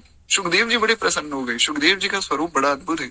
आप भागवत जी पढ़ेंगे तो भागवत जी में जो वर्णन है कि जब श्री परीक्षित जी महाराज गए हैं ना सुखदेव जी से प्रश्न करने, तो आप भागवत जी पढ़िए, बड़ा सुंदर वर्णन है वहां पे कि खूब सुंदर जो है गौर वर्ण है देव जी महाराज का, और बड़ी अद्भुत जो है उनकी कांति है, बाल ऐसे चमक रहे हैं जैसे सोना चमक रहा हो, और सुंदर जो है बड़ी बड़ी विशाल आंखें श्री सुखदेव जी की, और अद्भुत उनका स्वरूप। ऐसा लग रहा है मानो हजारों सूर्य एक साथ उज्जवल हो रहे हो। ऐसा स्वरूप देखा जब सुखदेव जी का। सुखदेव जी अपनी कुटिया से बाहर आए, दंडवत प्रणाम किया है सब ऋषियों ने भी, परीक्षित जी ने भी। परीक्षित जी ने प्रश्न किया कि गुरुदेव, मैं अपना मरण कैसे सुधारूं। ये सब प्रसंग भागवत जी के हैं, यहाँ पर वर्णन नहीं है, तो आप पढ़ना चाहें तो भागवत जी में आप पढ़ सकते हैं। सुखदेव जी ने प्रश्न किया है, गुरुदेव अपना मरण कैसे सुधारा जाए, कोई भी व्यक्ति मरे कैसे। सुखदेव जी बड़े प्रसन्न हो गए। सुखदेव जी ने कहा, भैया धन्य है परीक्षित आप, क्योंकि लोग प्रश्न करते हैं अपना जीवन कैसे सुधारें, घर कैसे आए, गाड़ी कैसे आए, पैसा कैसे आ जाए, पर वास्तविक प्रश्न यही है कि अपना मरण कैसे सुधारें। तो आपका जो प्रश्न है बड़ा अद्भुत है, क्योंकि अंतकाल बड़ा आवश्यक है। भगवान ने गीता जी में भी इसका उद्घोष किया है, यम यम वापि स्मरण भावम त्यजन्त्यन्त्या कलेवरम तम तमेवैति कौन्तेय तदा तद्भाव भाविता। भगवान ने गीता जी में भी इसका स्मरण किया कि भैया अंतकाल जिसका सुधर गया, अंतकाल में जिसने उचित स्वरूप में ध्यान लगा लिया, उसका जीवन सुधर गया। तो अंतकाल बड़ा आवश्यक, इसीलिए भगवान ने कहा है अंतकाले च मामेव स्वर्णमुक्त्वा कलेवरम। अच्छा, इसमें भी एक बात है, विशेष बात। हालांकि गीता जी तो हमने अभी तक शुरू की नहीं, भगवान की कृपा होगी तो कभी गीता जी पर भी इस प्रकार से कथा हम लोग करेंगे, क्योंकि हम तो ये चर्चा ही कर रहे हैं ना, तो गीता जी पर भी कर लेंगे, ठाकुर जी कृपा करें तो, आप सब वैष्णव जन कृपा करें तो है। तो इसमें एक विशेष बात है जो दास के विचार से है, बाकी तो भगवान जाने उचित है या नहीं। एक मेरा भाव है, वो ये है कि 8वें अध्याय के 5वें श्लोक में भगवान कह रहे हैं कि अंतकाले च मामेव स्वर्ण मुक्त्वा कलेवरम। भगवान ने ये बात कही 8वें अध्याय के 5वें श्लोक में, और 8वें अध्याय के 6ठे श्लोक में भगवान कह रहे हैं यम यम वापि स्मरण भावम त्यजन्त्यन्त्या कलेवरम। इसका अर्थ ये है कि 8वें अध्याय के 5वें श्लोक में भगवान ने कहा कि भैया जो व्यक्ति अंतकाल में मेरा ध्यान करता है वो मुझे प्राप्त होता है, इसलिए अर्जुन तुम मेरा ध्यान करो अंतकाल में। और उसके बाद भगवान ने ये बताया कि यम यम वापि स्मरण भावम त्यजन्त्यन्त्या कलेवरम, जो व्यक्ति अंतकाल में जिसका ध्यान करता है वो उसके पास जाता है। तो एक दास के मन में विचार आया कि भगवान ने पहले ही कह दिया कि तुम्हें तो मेरा ही ध्यान करना है, बाद में कारण बताया क्यों। तो पहले जैसे एक वो एड आती थी ना, भगवान जी ने किसी किसी तो चीज की एड आती थी कि पहले इस्तेमाल करें फिर विश्वास करें। तो यहाँ पर जो है भजन के मार्ग में थोड़ा सा उल्टा है। अगर आप देखें, भजन के मार्ग में पहले विश्वास करें तब बात बनेगी। आपको विश्वास नहीं है कि नाम की ऐसी महिमा है, आप जपेंगे भी तो वो वाला फल नहीं मिल पाएगा जो मिलना चाहिए। तो इसलिए यहाँ मैं आपको स्वतंत्रता देता हूँ कि आप लोग मेरी बात से शायद सहमत ना भी हो, कोई बात नहीं। मेरे मन का जो भाव है वो ये है कि यहाँ पहले विश्वास करना पड़ेगा भैया, तब फिर जो है आप इस भजन के मार्ग को इस्तेमाल कर सकते हैं। तो भगवान ने पहले ही ये विश्वास दिला दिया कि अर्जुन अंत काल में तुम मेरे पास आओगे, तुम मेरा ध्यान करना। ये बात हो गई। उसके बाद फिर ज्ञान की बात बताई कि अंतकाल में जो जिसका स्मरण करता है वो उसके पास जाता है, प्रेतों को जो भजते हैं वो प्रेत बन जाते हैं, भूतों को भजते हैं भूत बन जाते हैं। वो बाकी बातें बात की। भगवान ने कहा अर्जुन तुम्हारे लिए सुनने योग्य बात है वो ये है कि तुम मेरे पास आओगे, बस तुम्हें मेरा ध्यान करना है। तो भजन को जो है थोड़ा इस प्रकार से सिंपल कर लीजिए, बड़ा आनंद हो जाएगा। इतना समझिए कि हमारे लिए क्या बात कही गई है, हमें उतना मानना है महाराज। क्या है? एक बार प्रेम से बोलिए भक्तवत्सल भगवान की जय। तो इस प्रकार से जो है सुखदेव गोस्वामी जी बड़े प्रसन्न हुए कि भैया परीक्षित, आपने जो प्रश्न किया है बड़ा अद्भुत प्रश्न है। ऐसा प्रश्न प्रत्येक व्यक्ति नहीं कर सकता है।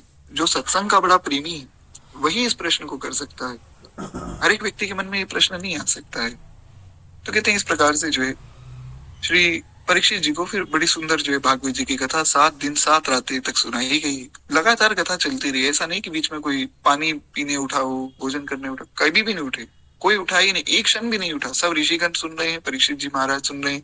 बड़ी सुंदर भागवत जी की कथा हुई है।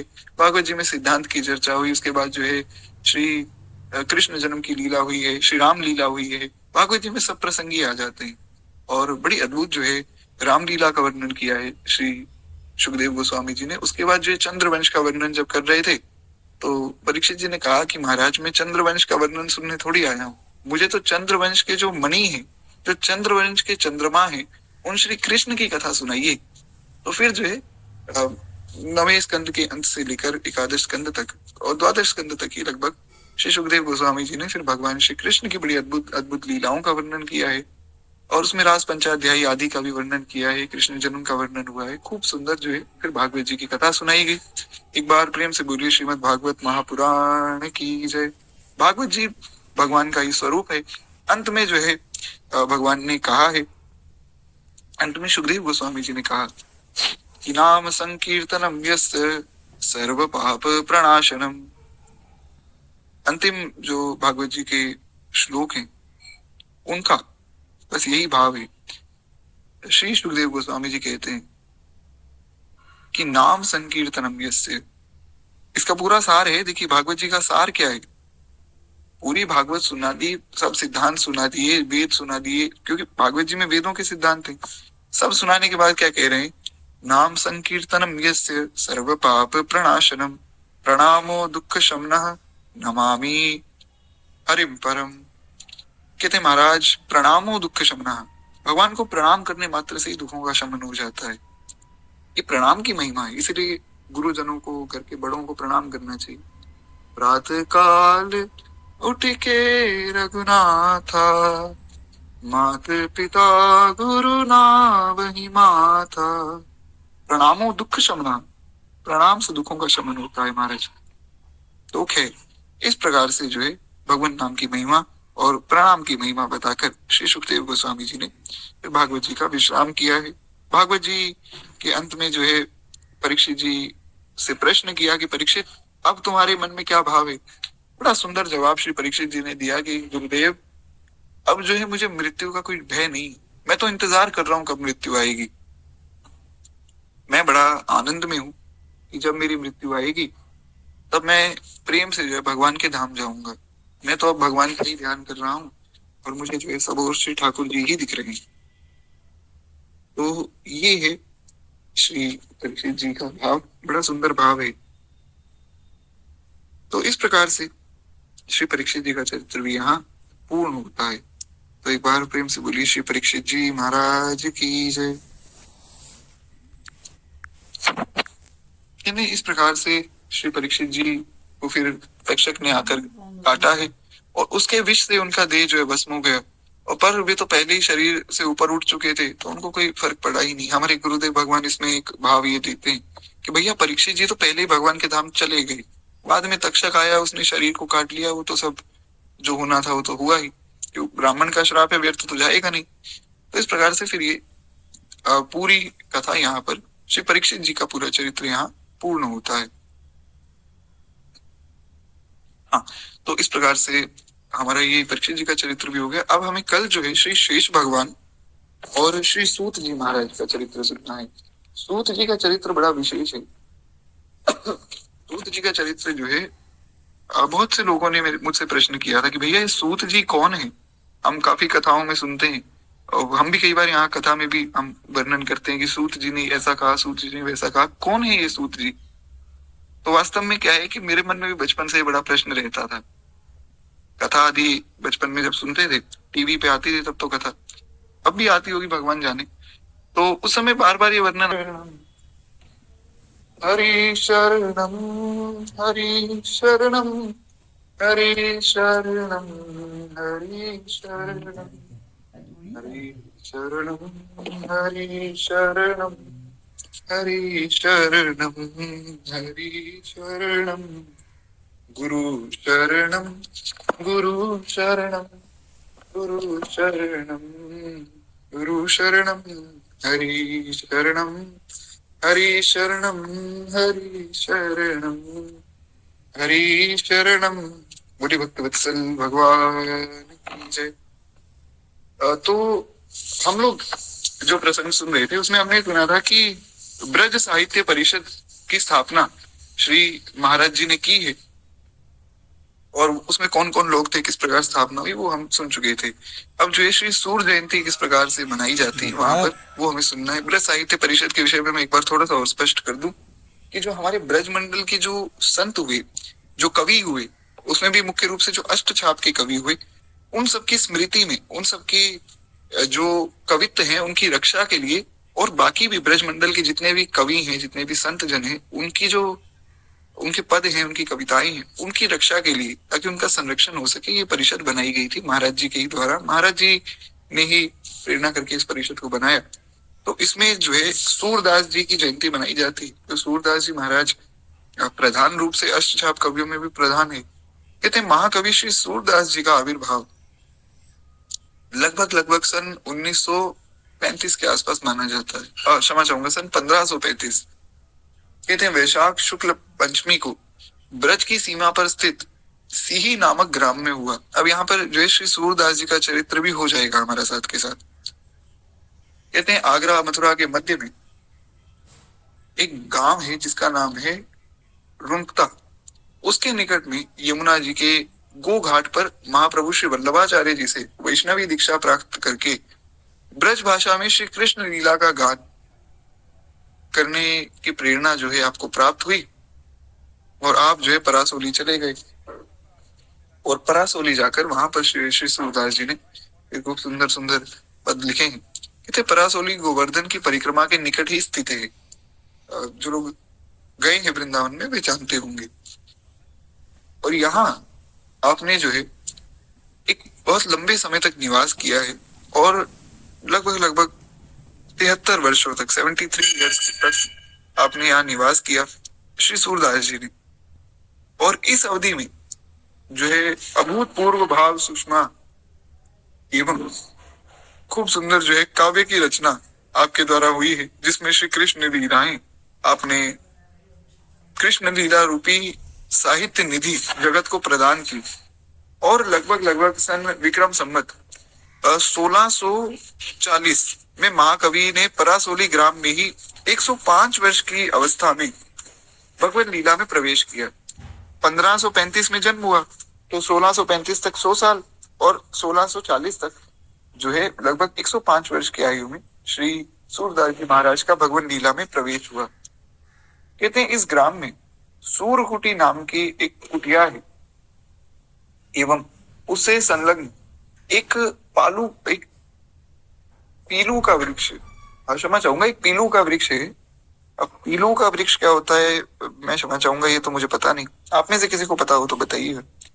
तो कहते हैं वहां पर सूरकुटी नाम की एक कुटिया है और उससे संलग्न एक पीलू का वृक्ष है। कहा जाता है कि इस पीलू के नीचे श्री सूरदास जी ने महाप्रयाण किया था और यह स्थान गांव के बाहर स्थित है। चंद्र सरोवर के सर्वथा बिल्कुल निकट ही है। चंद्र सरोवर के पास में ही ये स्थान है जिसको सूरकुटी कहा जाता है। कहते हैं महाप्रभु श्री वल्लभाचार्य जी एवं गोस्वामी श्री विठल नाथ जी ने जो उनकी बैठक हुई उसके समीप ही ये सूर्यकुटी विद्यमान है। तो महाप्रभु की बैठक जिसको कहा जाता है, वहां अगर आप लोगों ने दर्शन भी किया होगा काफी लोगों ने, तो वहां उसके पास में ये स्थान है सूर्यकुटी। कहते हैं सूर्यकुटी आज भी इसका जीर्णोद्धार द्वारा नवीन रूप ले चुकी है, किंतु जब श्री महाराज जी यहाँ आना उन्होंने प्रारंभ किया, उस समय ये अपने पूर्व रूप में जीर्ण शीर्ण ही थी। लेकिन आज तो इसको खूब सुंदर जो है सजा दिया गया। पर जिस समय महाराज जी यहाँ आए थे, श्री दादा गुरुदेव भगवान, उस समय सूर्यकुटी जो है जीर्ण शीर्ण थी, कुछ बहुत ज्यादा व्यवस्था भी नहीं थी, और बहुत स्वरूप भी इस कुटिया का बहुत सुंदर नहीं था। तो महाराज जी का तो हमने पहले भी स्वभाव सुना कि जो भी मंदिर जीर्ण शीर्ण हो जाते हैं उनका पुनः निर्माण करवाना, पुनः उनको व्यवस्थित करना, महाराज जी इन सब कार्यों में बचपन से ही लगे हुए हैं। तो महाराज जी ने फिर जो है सूर्यकुटी को भी पुनः इसका निर्माण आदि करवाकर बहुत अच्छे से जो है इसकी सब व्यवस्था करवाई। कहते हैं कि यह एक विडंबना थी कि पुष्टि मार्ग के जहाज माने जाने वाले हिंदी साहित्य के सूर्य महाकवि सूरदास जी की ये साधना स्थली दीर्घ काल तक उपेक्षित ही रही, क्योंकि सूरदास जी कोई साधारण कवि तो है नहीं। तो सूरदास जी की जो कुटिया है उसको तो कम से कम उसका तो महाराज ध्यान सबको रखना ही चाहिए था। ये बड़ी एक विडंबना है कि उसका ध्यान कोई नहीं रख पाया, वो भी जीर्ण शीर्ण हो गई। इसीलिए जो है हमें हमारे स्थानों के विषय में पता होना बड़ा आवश्यक है महाराज। जब तक हमें हमारे स्थानों का पता ही नहीं होगा तो हम उनका जो है पुनर्निर्माण कैसे करेंगे। तो इसलिए जो लोग ऐसा कहते हैं ना कि क्या हो गया राम मंदिर वापस लेकर, क्या हो गया अमुक मंदिर लेकर, भैया ये बड़ा आवश्यक है। हमारी जो धरोहर है वो ये सब मंदिर ही तो है, तो ये समझना चाहिए है। तो कहते हैं इस प्रकार से यहाँ पर जो है सूर्यकुटी में स्वच्छता का अभाव रहा करता था। संलग्न मंदिरों में जो है सब प्रकार से फूल आदि के निर्माल्य को एकत्रित रखने की कटोरी के रूप में यहाँ पर जो मंदिर के परिचारक गण है उसका उपयोग करते थे। यानी कि मंदिर में स्वच्छता रहती नहीं थी, तो जैसे कोई फूल रखना है तो मंदिर में जाकर रख दिया, कोई सामान रखना है तो मंदिर में रख दिया, इस प्रकार से मंदिर का उपयोग किया जाता था।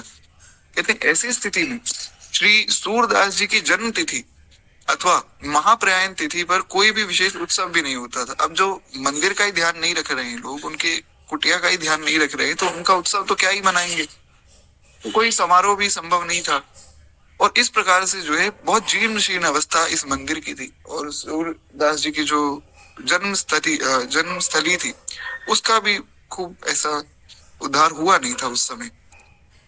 तो कहते हैं महाराज जी श्री भक्तमाल जी की भावना से अनुप्रेरित थे। उनके मन में भाव था कि महाराज सब भक्त जो है भगवान के स्वरूप है। तो ये जो भक्तमाल का उनके मन में भाव था, इसी के कारण उन्होंने सोचा कि देखो सब संत हमारे ही हैं, संत सब है गुरुदेव है व्यास ही है परितीति, कोई अलग थोड़ी। अगर मान लीजिए कोई पुष्टि मार्ग से है और हम रामानंद संप्रदाय से हैं तो क्या हो गया, है तो हमारे ही आचार्य स्वरूप। तो ऐसा महाराज जी का भाव था। इसलिए आप देखिए कि हमारे जो गुरुदेव भगवान है वे भी सब संतों के लाडले हैं। क्यों? क्योंकि वे कहीं भेद करते ही नहीं। जो व्यक्ति भेद करता है ना वो भगवान को नहीं जान पाता है। जो प्रामाणिक संत है वो कहीं भेद नहीं करते। ठीक है अलग अलग सब संप्रदाय हैं, लेकिन सब संप्रदायों का मूल तो भगवान ही है ना। तो इस प्रकार से ये समझना चाहिए। खैर एक बार प्रेम से बोलिए श्री दादा गुरुदेव भगवान की जय। हाँ ये बड़ी अच्छी बात जो है कुसुम माता जी ने बताई। हाँ कुसुम माता जी तो खैर ब्रजमंडल में रहती, तो सूरदास जी की जन्मस्थली जो है आज बड़ी सुंदर बन गई होगी इस प्रकार से। तो कहते हैं कि भक्ताराधन श्री महाराज जी का सर्वस्व था। विश्व भारती में श्री कृष्ण लीला रस का अमृत उड़ेलने वाले भक्त प्रवर श्री सूरदास जी की स्मृति चिन्हों की यही दशा आपके लिए असहनीय थी। यानी कि महाराज जी ने जब देखा ना कि मंदिर की कैसी हालत हुई पड़ी है, लोग मंदिर समझ ही नहीं रहे हैं, सूरदास जी को कोई उनका उत्सव आदि भी नहीं मनाया जा रहा है, तो महाराज जी के मन में बड़ी पीड़ा हुई। ये बड़ी गलत बात है, क्योंकि भगवान के मंदिर में अगर उत्सव ना हो तो भगवान रुष्ट हो जाते हैं। ऐसा मैं नहीं कह रहा हूँ, ऐसा शास्त्र प्रमाण है। इसलिए जो लोग पहले मंदिर बनवाते थे ना, जिनके पास बहुत धन होता था, धनाढ्य व्यक्ति थे, मंदिर जब बनवाते थे तो मंदिर के साथ में कुछ भूमि देते थे, कुछ जमीन दान देते थे उन्हीं ब्राह्मण को जो मंदिर संभाल रहे, कि भैया यहाँ आपको खेती करके खूब जो बढ़िया अन्न कमाओ और ठाकुर जी को बढ़िया बढ़िया भोग लगाओ, तो सारी व्यवस्था आपकी मंदिर की यहीं से होगी। तो वहां फिर उत्सव भी होंगे, भगवान को बढ़िया सुंदर भोग भी लगाया जाएगा, भगवान की सुंदर सुंदर पोशाक भी बनेगी। तो इस प्रकार से वो सारी व्यवस्था हो जाती थी। और अगर कोई इतनी व्यवस्था ना करे और खाली मंदिर बनवा दे तो उसको भी अपराध लगता है। इसलिए केवल मंदिर बनवाने से बात नहीं बनेगी, उसके साथ और भी कार्य जो अगर कोई बनवाना चाहे तो उसको करना ही चाहिए। ऐसा जो यहाँ पर शास्त्रों में वर्णन है, ऐसा मैं अपने मन से नहीं कह रहा हूँ। तो क्या है? कहते हैं कि आपने सूरदास जी की जयंती का महाउत्सव श्री महाराज जी ने फिर वहां पर प्रारंभ किया। और ये बात लगभग लगभग सन 1955 या 1956 के आसपास की, 1955 या 56 के आसपास की है। प्रतिवर्ष वैशाख शुक्ल पंचमी श्री सूर जयंती के नाम से ही जानी जाती थी। और महाराज जी अकेले ही सूरकुटी में भली भांति वहां का परिमार्जन करते, यानी पूरी सूरकुटी को धोते, उसकी सफाई करते अकेले, कोई साथ में नहीं था। तत्पश्चात गोबर के द्वारा कुटी एवं आसपास के परिसर को लीप कर सुसज्जित बनाते। फिर पंचमी को प्रातः ही जो है अपने उत्तरीय वस्त्र एवं गमछे में यत्र तत्र ठंडाई तथा शिकंजी आदि के लिए खैर हाँ, ठंडाई और शिकंजी आदि के लिए मिर्च, सौंफ, नींबू आदि पृथक पृथक बांधकर बाल्टी में चीनी आदि सब वस्तुएं लेकर सूरकुटी पहुंच जाते। यानी कि ठंडाई और शिकंजी आदि की सब व्यवस्था करके महाराज जी पहुंच जाते थे। और सूरदास जी की चित्र छवि को निर्धारित स्थान पर विराजमान करके उसका विभिन्न प्रकार से खूब द्रव्यों से उसका पूजन करते। और आपकी प्रेरणा से वहां एकत्रित हुए स्थानीय ब्रजवासी, उनके मध्य में भी ये भाव आया कि देखो ये बाबा बेचारे अकेले आते हैं हर बार, हर साल पंचमी को, और अकेले ही पूरा उत्सव मनाते हैं, हमें इनकी सहायता करनी चाहिए। तो इस प्रकार से सब ब्रजवासियों के मन में भाव आया, तो वे भी धीरे धीरे फिर साथ में जुड़ने लगे। कहते कार्यक्रम के समापन पर श्री भगवत प्रसाद के रूप में ठंडाई एवं शिकंजी सबको पिलाई जाती थी।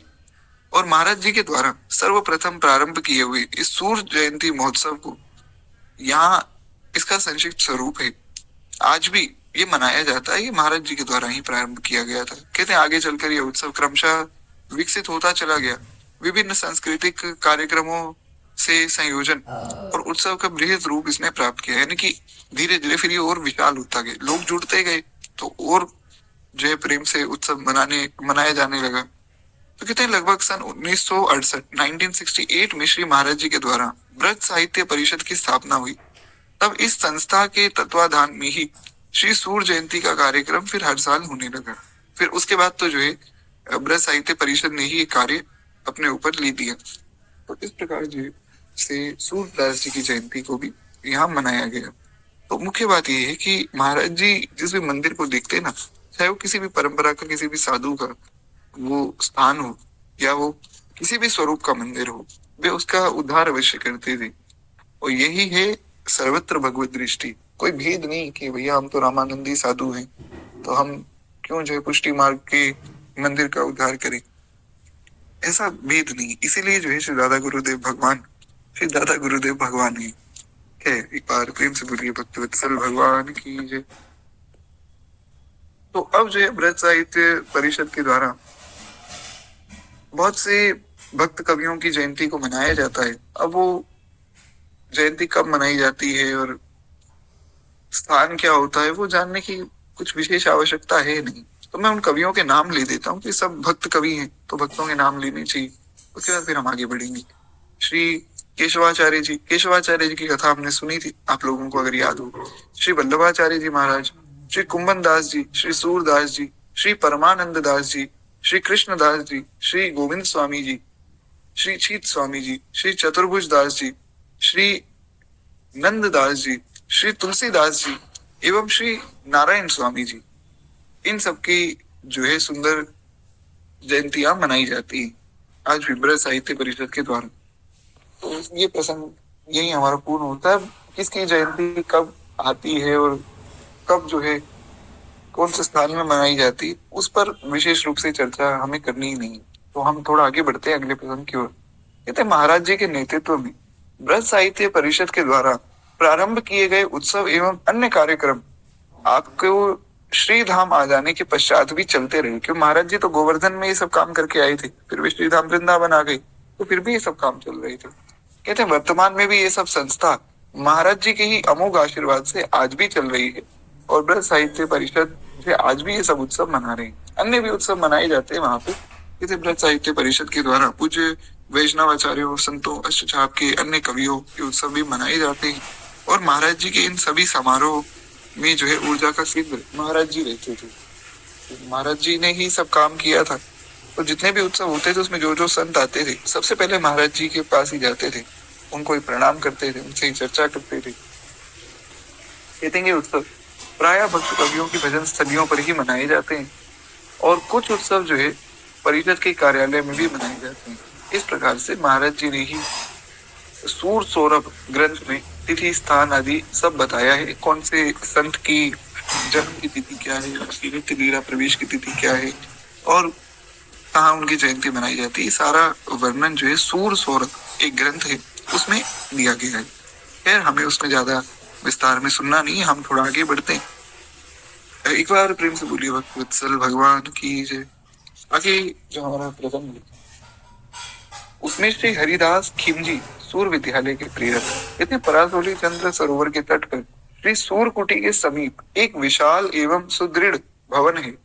उसका निर्माण लगभग 125 वर्ष पूर्व हरिदास खिमजी नामक एक धनी वैष्णव भक्त ने करवाया और आगे चलकर उनके वंश में इस भवन को बेचने का विचार किया और एक विश्वास पात्र मुनीम को गोवर्धन भेजा।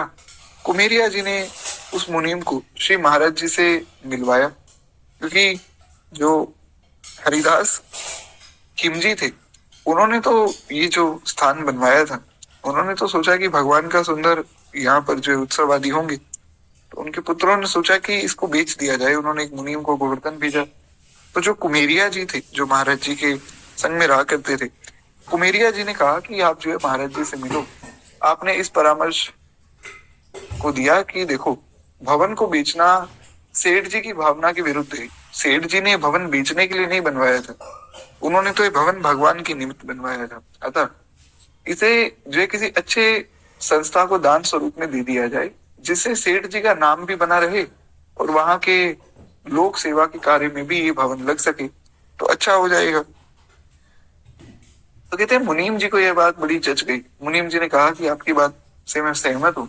उसने तत्काल में ब्रज साहित्य परिषद को भवन दे दिया और ये प्रस्ताव कर दिया, किंतु श्री महाराज जी ने उसे स्वीकार नहीं किया। महाराज जी ने कहा भैया देखो हमें ये भवन नहीं चाहिए। वो जो वकील आए थे उन्होंने कहा कि महाराज जी फिर आप ही रख लो ये भवन, आप लोग सब उत्सव आदि करवाते ही हो, तो ये भवन आप लोगों के काम आ जाएगा। श्री महाराज जी ने इसे स्वीकार नहीं किया।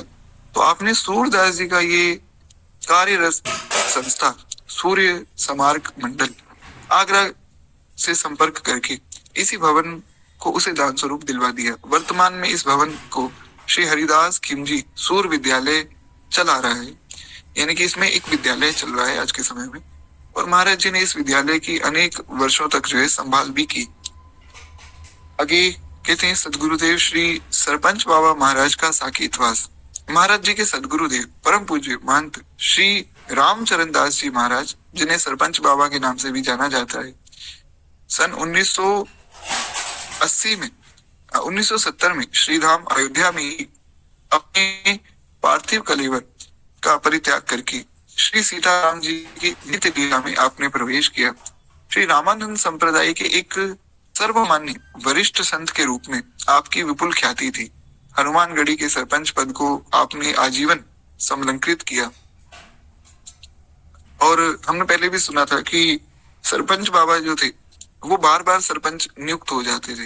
हालांकि एक व्यक्ति एक से ज्यादा बार सरपंच नियुक्त होता नहीं, क्योंकि सब लोग उसको चुनते ही नहीं थे। पर सरपंच बाबा जब से सरपंच बने उनको सब लोग बार बार चुनते थे कि इनका काम बहुत अच्छा है। तो इस प्रकार से गढ़ी में जो है आपके साकेतवास के उपलक्ष्य में विशाल उत्सव भंडारा भी हुआ। महाराज जी ने आपकी पावन स्मृति में लक्ष्मण मंदिर, निर्वाणी अखाड़ा गोवर्धन में संतों का सेवा भंडारा आदि विशाल आयोजन भी करवाया और इसमें ब्रज 84 कोस के सभी अखाड़े तथा अन्य जितने भी संत महंत थे सबने भाग लिया और दान मान से सभी का यथोचित आदर भी हुआ और महाराज जी ने अपने सदगुरु देव के चरणों में अपनी अभावपूर्ण श्रद्धांजलि समर्पित इस प्रकार से की। तो इस प्रकार जो श्री सरपंच बाबा महाराज का साकेत वास हुआ है लगभग सन 1970 के आसपास। कहते महाराज जी के सरपंच बाबा के एक और शिष्य थे जो महाराज जी के गुरु भाई थे। सरपंच बाबा के शिष्य थे दोनों, तो दोनों गुरु भाई हुए। कहते महाराज जी के इन गुरु भाई में जो है आपसे आयु में बड़े भी थे, कई गुरु भाई ऐसे थे जो आपसे आयु में छोटे थे। तो राम रतन दास जी नाम के एक वैष्णव थे जो आपके गुरु भाई थे, तो नागा के नाम से उनको जाना जाता था, ये तो नागा जी हैं। तो महाराज जी ने उनका अत्यंत आदर करके उनको कहा कि आप जो है ये सरपंच का पद फिर आप संभालो, अब गुरुदेव भगवान तो चले गए, तो अब ये सरपंच का पद आपको संभालना है। कहते निर्वाणी अखाड़ा गोवर्धन में महंत का पद फिर उनको मिला।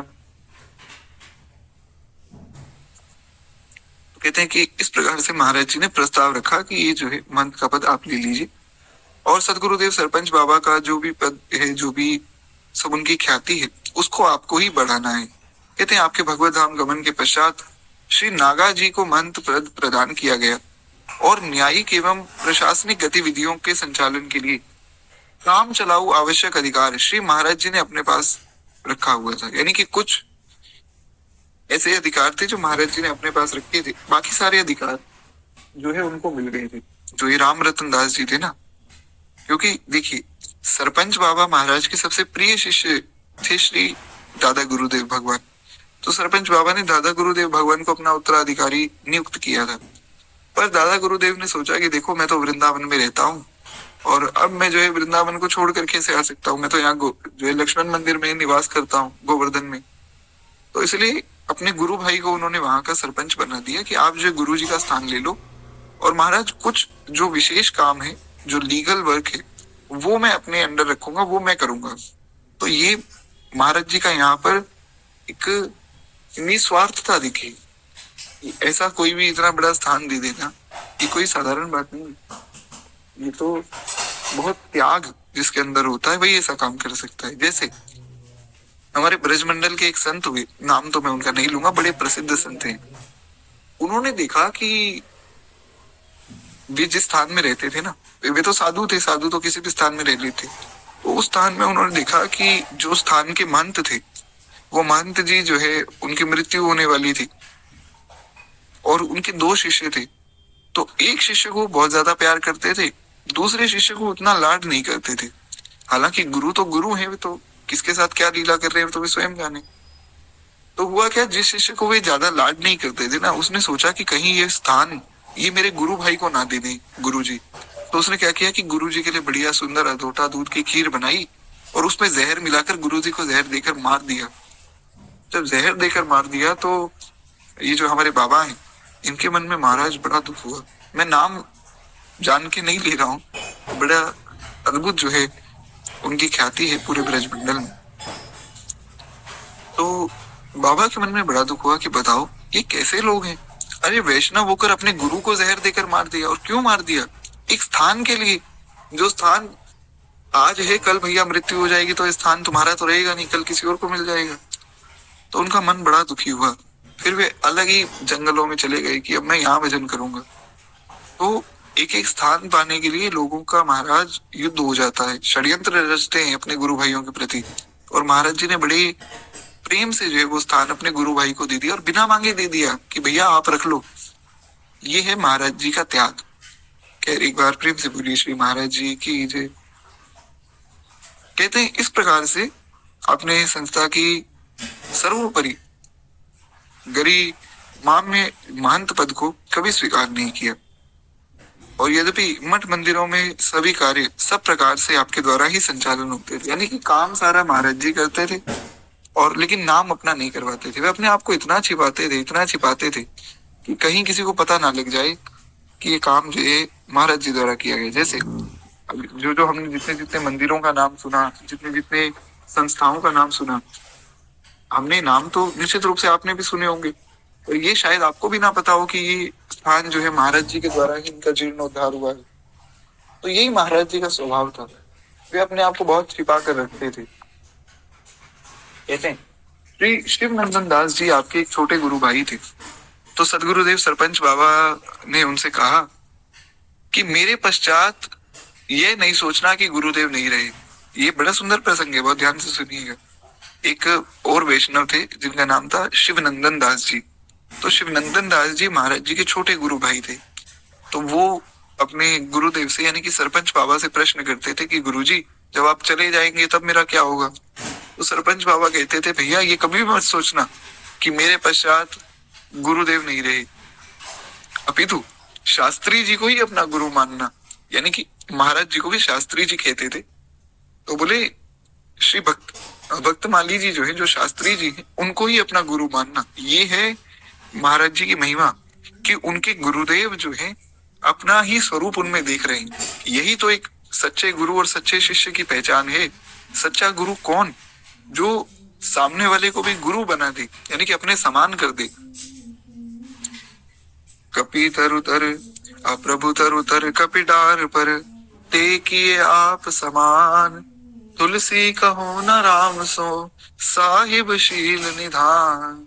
तो स्वामी जी ने बड़ी सुंदर बात कही महाराज। प्रभु तरु तर, भगवान पेड़ के नीचे बैठे, कपि डार पर, और बंदर जो है पेड़ के ऊपर बैठे। बंदरों के पांव भगवान के सिर के ऊपर लटक रहे हैं, उनकी पूंछ भगवान के ऊपर लटक रही है।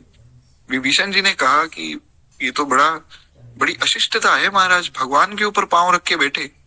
लक्ष्मण जी ने कहा कि भैया आप मुझे आज्ञा दो, एक ही बार में इन सब बंदरों को खत्म कर देता हूँ। भगवान ने कहा नहीं भैया लक्ष्मण, बेचारे वानर हैं, इनको कहाँ समझ है कहाँ बैठना है कहाँ नहीं, कोई बात नहीं।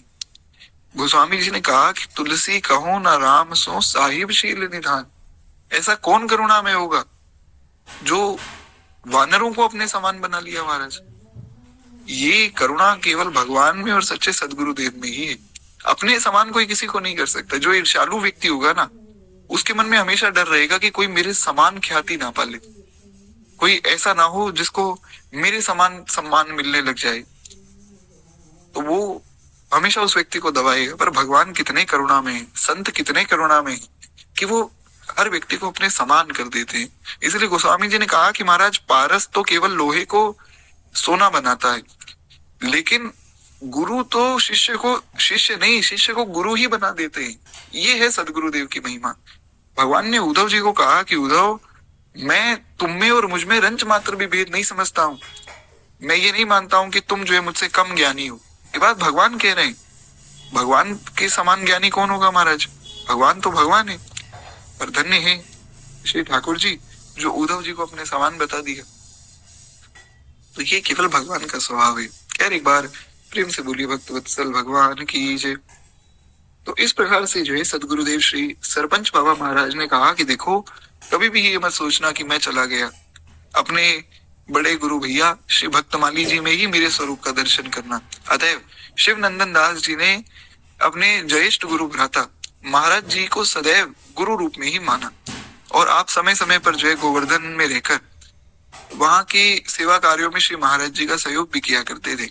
शिव नंदन दास जी ने एक बात दर्शन करने के लिए जनकपुर में जाने की योजना बनाई, और इतनी लंबी यात्रा को अकेले करना ये आपके साहस की बात नहीं थी। उनको लगा कि इतनी लंबी यात्रा मैं अकेला नहीं कर सकता हूँ, कि अयोध्या से जनकपुर जाऊं तो क्या करें।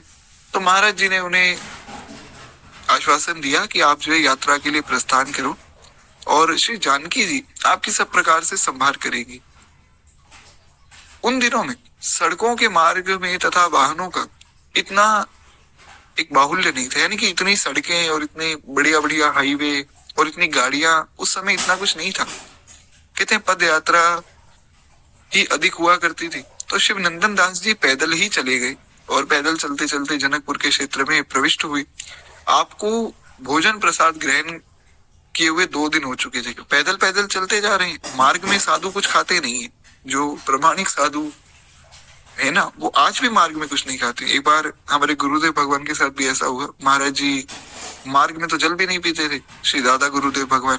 तो जब दादा गुरुदेव भगवान ने जल नहीं पिया तो बाकी सब शिष्यों ने सोचा कि हम जल पिएंगे तो ये तो ये गुरुदेव का अपमान हो जाएगा, गुरुदेव पी नहीं रहे, हम पी रहे। तो महाराज जी को बड़ी प्यास लग रही थी, श्री गुरुदेव भगवान को बड़ी प्यास लग रही थी, पर उन्होंने सोचा कि जब हमारे गुरुजी ने जल नहीं पिया तो हम कैसे पी ले। तो वे बैठे रहे। तो महाराज जी ने कहा कि पंडित जी जल ले लो।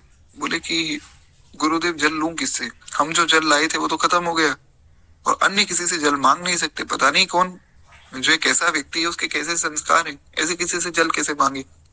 हालांकि उसके बाद जो है श्री ठाकुर जी की लीला हुई, एक जगह पर ट्रेन रुक गई, अपने आप ही रुक गई, वहां क्रॉस वगैरह कुछ लग गया। फिर महाराज जी जो है वहां अंदर वन में चले गए। वहां उन्होंने खूब प्रेम से जलपान किया, स्नान किया, तिलक स्वरूप धारण किया, अपनी माला का नियम पूरा कर लिया। उसके बाद खूब प्रेम से प्रसाद पाया। उसके बाद जब आकर जैसे ही ट्रेन में बैठे तुरंत ट्रेन चल पड़ी। तो ऐसे ही अनेक लीलाएं खैर गुरुदेव भगवान के साथ भी हुई। तो इस प्रकार से मार्ग में जो है संत जन कुछ पीते नहीं। कहते महाराज जी ने आपका उत्साह वर्धन किया कि कोई बात नहीं, आप जो है जाइए, आप किशोरी जी के धाम जा रहे हैं तो किशोरी जी आपकी सार संभाल करेंगी। तो 2 दिन से आप भूखे थे, शरीर एकदम क्लांत हो चुका था एवं एकदम दुर्लभ हो चुका था, एकदम दुर्बल, क्षमा चाहूंगा, एकदम दुर्बल हो चुका था। और महाराज जी के अमोघ आशीर्वाद के फलस्वरूप आपके मन में ये विश्वास था कि जानकी जी मेरी सहायता करेंगी, जानकी जी आपकी सब प्रकार से सार संभाल करेंगी। यही वाक्य उनके अंतर मन में घूम रहा था। महाराज जी की वाणी इतनी मधुर थी कि उस वाणी को अगर कोई बहुत ध्यान से सुने ना, तो मेरा विश्वास है कि वो फिर उस वाणी में खो जाता है। जैसे मैंने एक बात आपको बताई थी, अगर आपको याद हो, हमने जब इस ग्रंथ को शुरू किया था तब हमने शुरू में सुना था कि महाराज जी ने श्री गुरुदेव भगवान को कहा था, पंडित जी सब हो जाएगा, सब मिल जाएगा, तुम विश्वास रखो। अब ये बात इतनी मधुर है कि कभी भी आपके जीवन में ना करे नारायण कोई ऐसी स्थिति आती है जो प्रतिकूल है, तो आप इस बात का स्मरण करके देखिएगा, मेरा विश्वास मानिए बड़ी शांति मिलेगी आपको। हालांकि गुरुदेव भगवान की कृपा से मुझ दास के जीवन में तो कभी प्रतिकूल स्थिति आती नहीं, मैं तो आनंद में रहता हूँ नित्य ही। पर फिर भी ये जो वाक्य है इतना सुंदर है, कभी इसका स्मरण होता है तो आनंद ही हो जाता है मन में। महाराज कितनी सुंदर बात और बड़ी सरल बात में कोई छिपाव दुराव, कोई छल कपट नहीं, केवल विश्वास करने की बात है कि पंडित जी सब हो जाएगा और सब मिल जाएगा। एक और बात है, एक महाराज जी बात कहा करते थे कि जो हारे हैं वे हरि को जाएंगे, वे हारे हरि को जाएंगे। इतनी सुंदर बात है। जब कोई व्यक्ति बहुत परेशान हो जाता है ना कि मैं तो किसी के भी योग्य नहीं हूँ, तब उसको महाराज जी की बात स्मरण आती है कि अब मैं जब संसार से हार गया हूँ तब मैं हरि का हो चुका हूँ। तो महाराज जी इसी छोटी छोटी बातें कहा करते थे, लेकिन वो छोटी बातें इतनी प्रभावशाली हैं कि उन्होंने पूरा जीवन लोगों का बदल दिया। तो खैर एक बार प्रेम से बोलिए श्री दादा गुरुदेव भगवान की जय। तो यहाँ भी उन्होंने ये बात कही कि देखो शिवनंदन दास जी, श्री जानकी जी आपकी सब प्रकार से सार संभाल करेंगी, आप निश्चिंत होकर जाओ।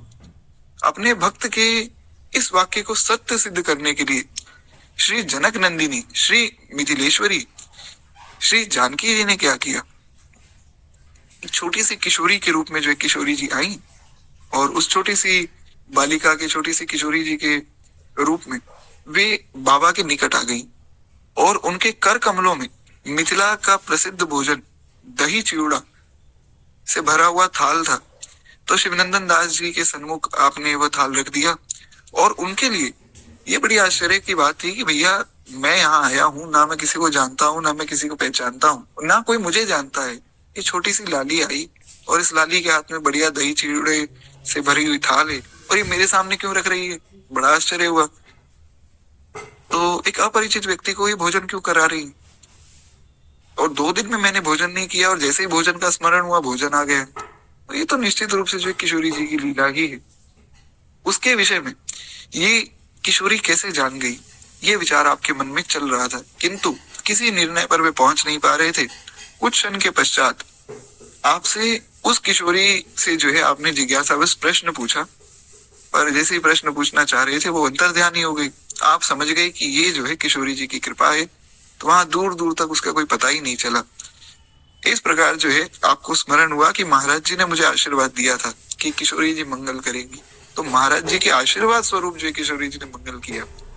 गुरुदेव जो बात कहते हैं उसको विश्वास कर लेना चाहिए, बस काम बन जाता है। कहते हैं श्री जानकी जी के दर्शन करके एवं उनके कर कमलों से सुंदर प्रसाद पाकर आप अत्यंत आनंदित हो गए। अब आप सोचिए कि आप जो है मिथिला में पहुंचे और मिथिला में पहुंचते ही श्री किशोरी जी साक्षात अपने हाथ से आकर आपको भोजन पवा दे, तो इससे ऊपर कोई आनंद कहाँ होगा महाराज। लोग कहते हैं कि हम जो है भगवान के धाम चले जाएंगे, गोलोक चले जाएंगे, साकेत चले जाएंगे, वैकुंठ चले जाएंगे, वहां खूब आनंद है। अरे भैया यहाँ खूब आनंद है, कोई भेद नहीं है। यही एक सिद्धांत अगर कोई मान ले, मेरे मन में बड़ी पीड़ा होती है जब कोई भेदभाव करता है। इतना सुंदर सिद्धांत है, कहीं भेद नहीं। जो नित्य गोलोक है और जो यहाँ का गोलोक है उसमें भी भेद नहीं है, विश्वास मानिए। जो जिस वृंदावन का हम दर्शन कर रहे हैं ना, और जो नित्य वृंदावन है उसमें भी भेद नहीं है, रंच मात्र भी भेद नहीं है। और ये बात मैं नहीं कह रहा हूँ क्योंकि मैं कोई प्रामाणिक व्यक्ति नहीं, पर ये बात हमारे गुरुदेव भगवान कहते हैं। ये बात श्री दादा गुरुदेव भगवान कहा करते थे, ये बात सब संत जन कहते हैं, कहीं कोई भेद नहीं है। आनंद ही आनंद है महाराज। आज भी आप वृंदावन की किसी गली में चले जाइए, आपको श्री ठाकुर जी खेलते हुए दिख जाएंगे। आप अयोध्या जी की किसी गली में चले जाइए, आपको श्री ठाकुर जी वहां अपने मित्रों के साथ जो है कुछ ना कुछ लीला करते दिख जाएंगे। दृष्टि चाहिए देखने वाली, ठाकुर जी तो सब जगह ही विराजमान है। एक बार प्रेम से बोलिए श्री जनक नंदिनी जानकी महारानी की जय। कहते हैं इस प्रकार से जो है किशोरी जी का दर्शन हुआ, किशोरी जी ने प्रसाद पवाया, आपको आनंद हो गया। कहते हैं एक बार ये शिवनंदन दास जी के किसी प्रसंग में शोभित होने पर श्री महाराज जी ने उन्हें यह आशीर्वाद दिया कि आपको आगे चलकर राष्ट्रीय स्तर पर कोई गरिमामय पद प्राप्त होगा। और कालांतर में यही हुआ, आप अखिल भारतीय निर्वाणी अनि के सर्वोच्च महंत पद पर आसीन हो गए। श्री महाराज जी के आशीर्वचन से ही आपको साधु समाज में ये दुर्लभ पद प्राप्त हुआ। ये पद सबको नहीं मिलता है, पर आपको प्राप्त हो गया। क्यों? महाराज जी की करुणा। संत किसी को आशीर्वाद दे दे तो उसमें तो फिर कुछ न्यूनता रह ही नहीं सकती। संत कुछ भी बना सकते हैं, तो भगवान में क्षमता है ना कि ब्रह्मा को मच्छर बना दिया, मच्छर को ब्रह्मा बना दिया। ऐसे ही संत सदगुरु होते हैं। कहते वर्तमान में आप उसी पद से सेवा निवृत्त होकर जिला टीकमगढ़ में बराना नामक स्थान पर विशाल भूखंड में एक समृद्ध आश्रम के महंत पद पर सुशोभित हैं। और वहां आज भी वे भजन कर रहे हैं। शिवनंदन दास जी टीकमगढ़ के पास में आज भी भजन कर रहे हैं। तो बड़ा अद्भुत जो है श्री शिवनंदन दास जी का चरित्र है। और ऐसे केवल एक शिवनंदन दास जी नहीं, ऐसे अनेक छोटे गुरु भाई हैं महाराज जी के, जिन पर महाराज जी ने बड़ी करुणा की। कहते बस एक छोटा सा प्रसंग और उसके बाद वाणी को विश्राम देंगे। कहते हैं कि महाराज जी के एक अन्य छोटे गुरु भ्राता श्री रामदास जी का उल्लेख हम गंगा सागर के निवास के प्रसंग में हम कर चुके। हमने सुना था श्री रामदास जी महाराज बड़े जिज्ञासु थे, उनको बहुत से प्रश्न थे। उन्होंने जो है श्री महाराज जी से अपनी जिज्ञासा की, उनको कहीं उत्तर नहीं मिला, पर महाराज जी ने जो उत्तर दिया आपको उससे बड़ी संतुष्टि हुई। और उसके बाद जो है आपका जीवन बड़ा आनंदित हो गया। महाराज जी के पास फिर भी रहने लगे। फिर जो है संगीत जगत में आपको बहुत ख्याति मिली और संगीताचार्य के नाम से वे प्रसिद्ध हो गए। सरल, हसमुख एवं बड़ा ही प्रेमिल स्वभाव था श्री रामदास जी महाराज का। और अनेक असामान्य प्रतिभाएं आपके अंदर थी।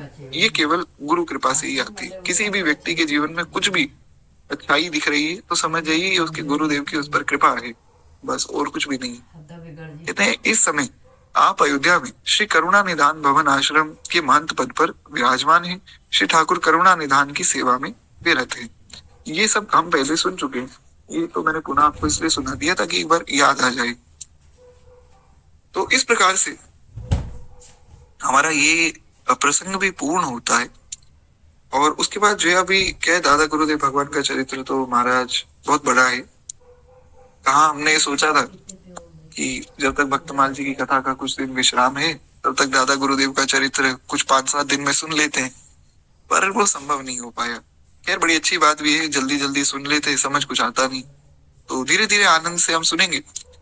अब एक जो है विषय है जिस पर थोड़ी सी मुझे चर्चा करनी है, वो ये है कि समय की थोड़ी सी व्यवस्था हमें देखनी है, क्योंकि काफी मैसेजेस आए हैं कि समय को जो है थोड़ा बदला जाए, 5 का 5:30 कर दिया जाए। देखिए, मैं प्रयास अवश्य करूंगा, हालांकि मैं लिंक तो 5-10 मिनट लेट ही भेजता हूँ, जान के कि 5 बजे सब लोग उठे होंगे। कई लोग ऐसे भी हैं जो 5 बजे उठते हैं ठीक कथा में, तो अच्छी बात है, कोई बुरी बात नहीं। तो उठेंगे, कुछ मुंह हाथ भी धोएंगे, कोई अगर स्नान भी कर रहा है तो 10-5 मिनट तो उसको भी लगेंगे।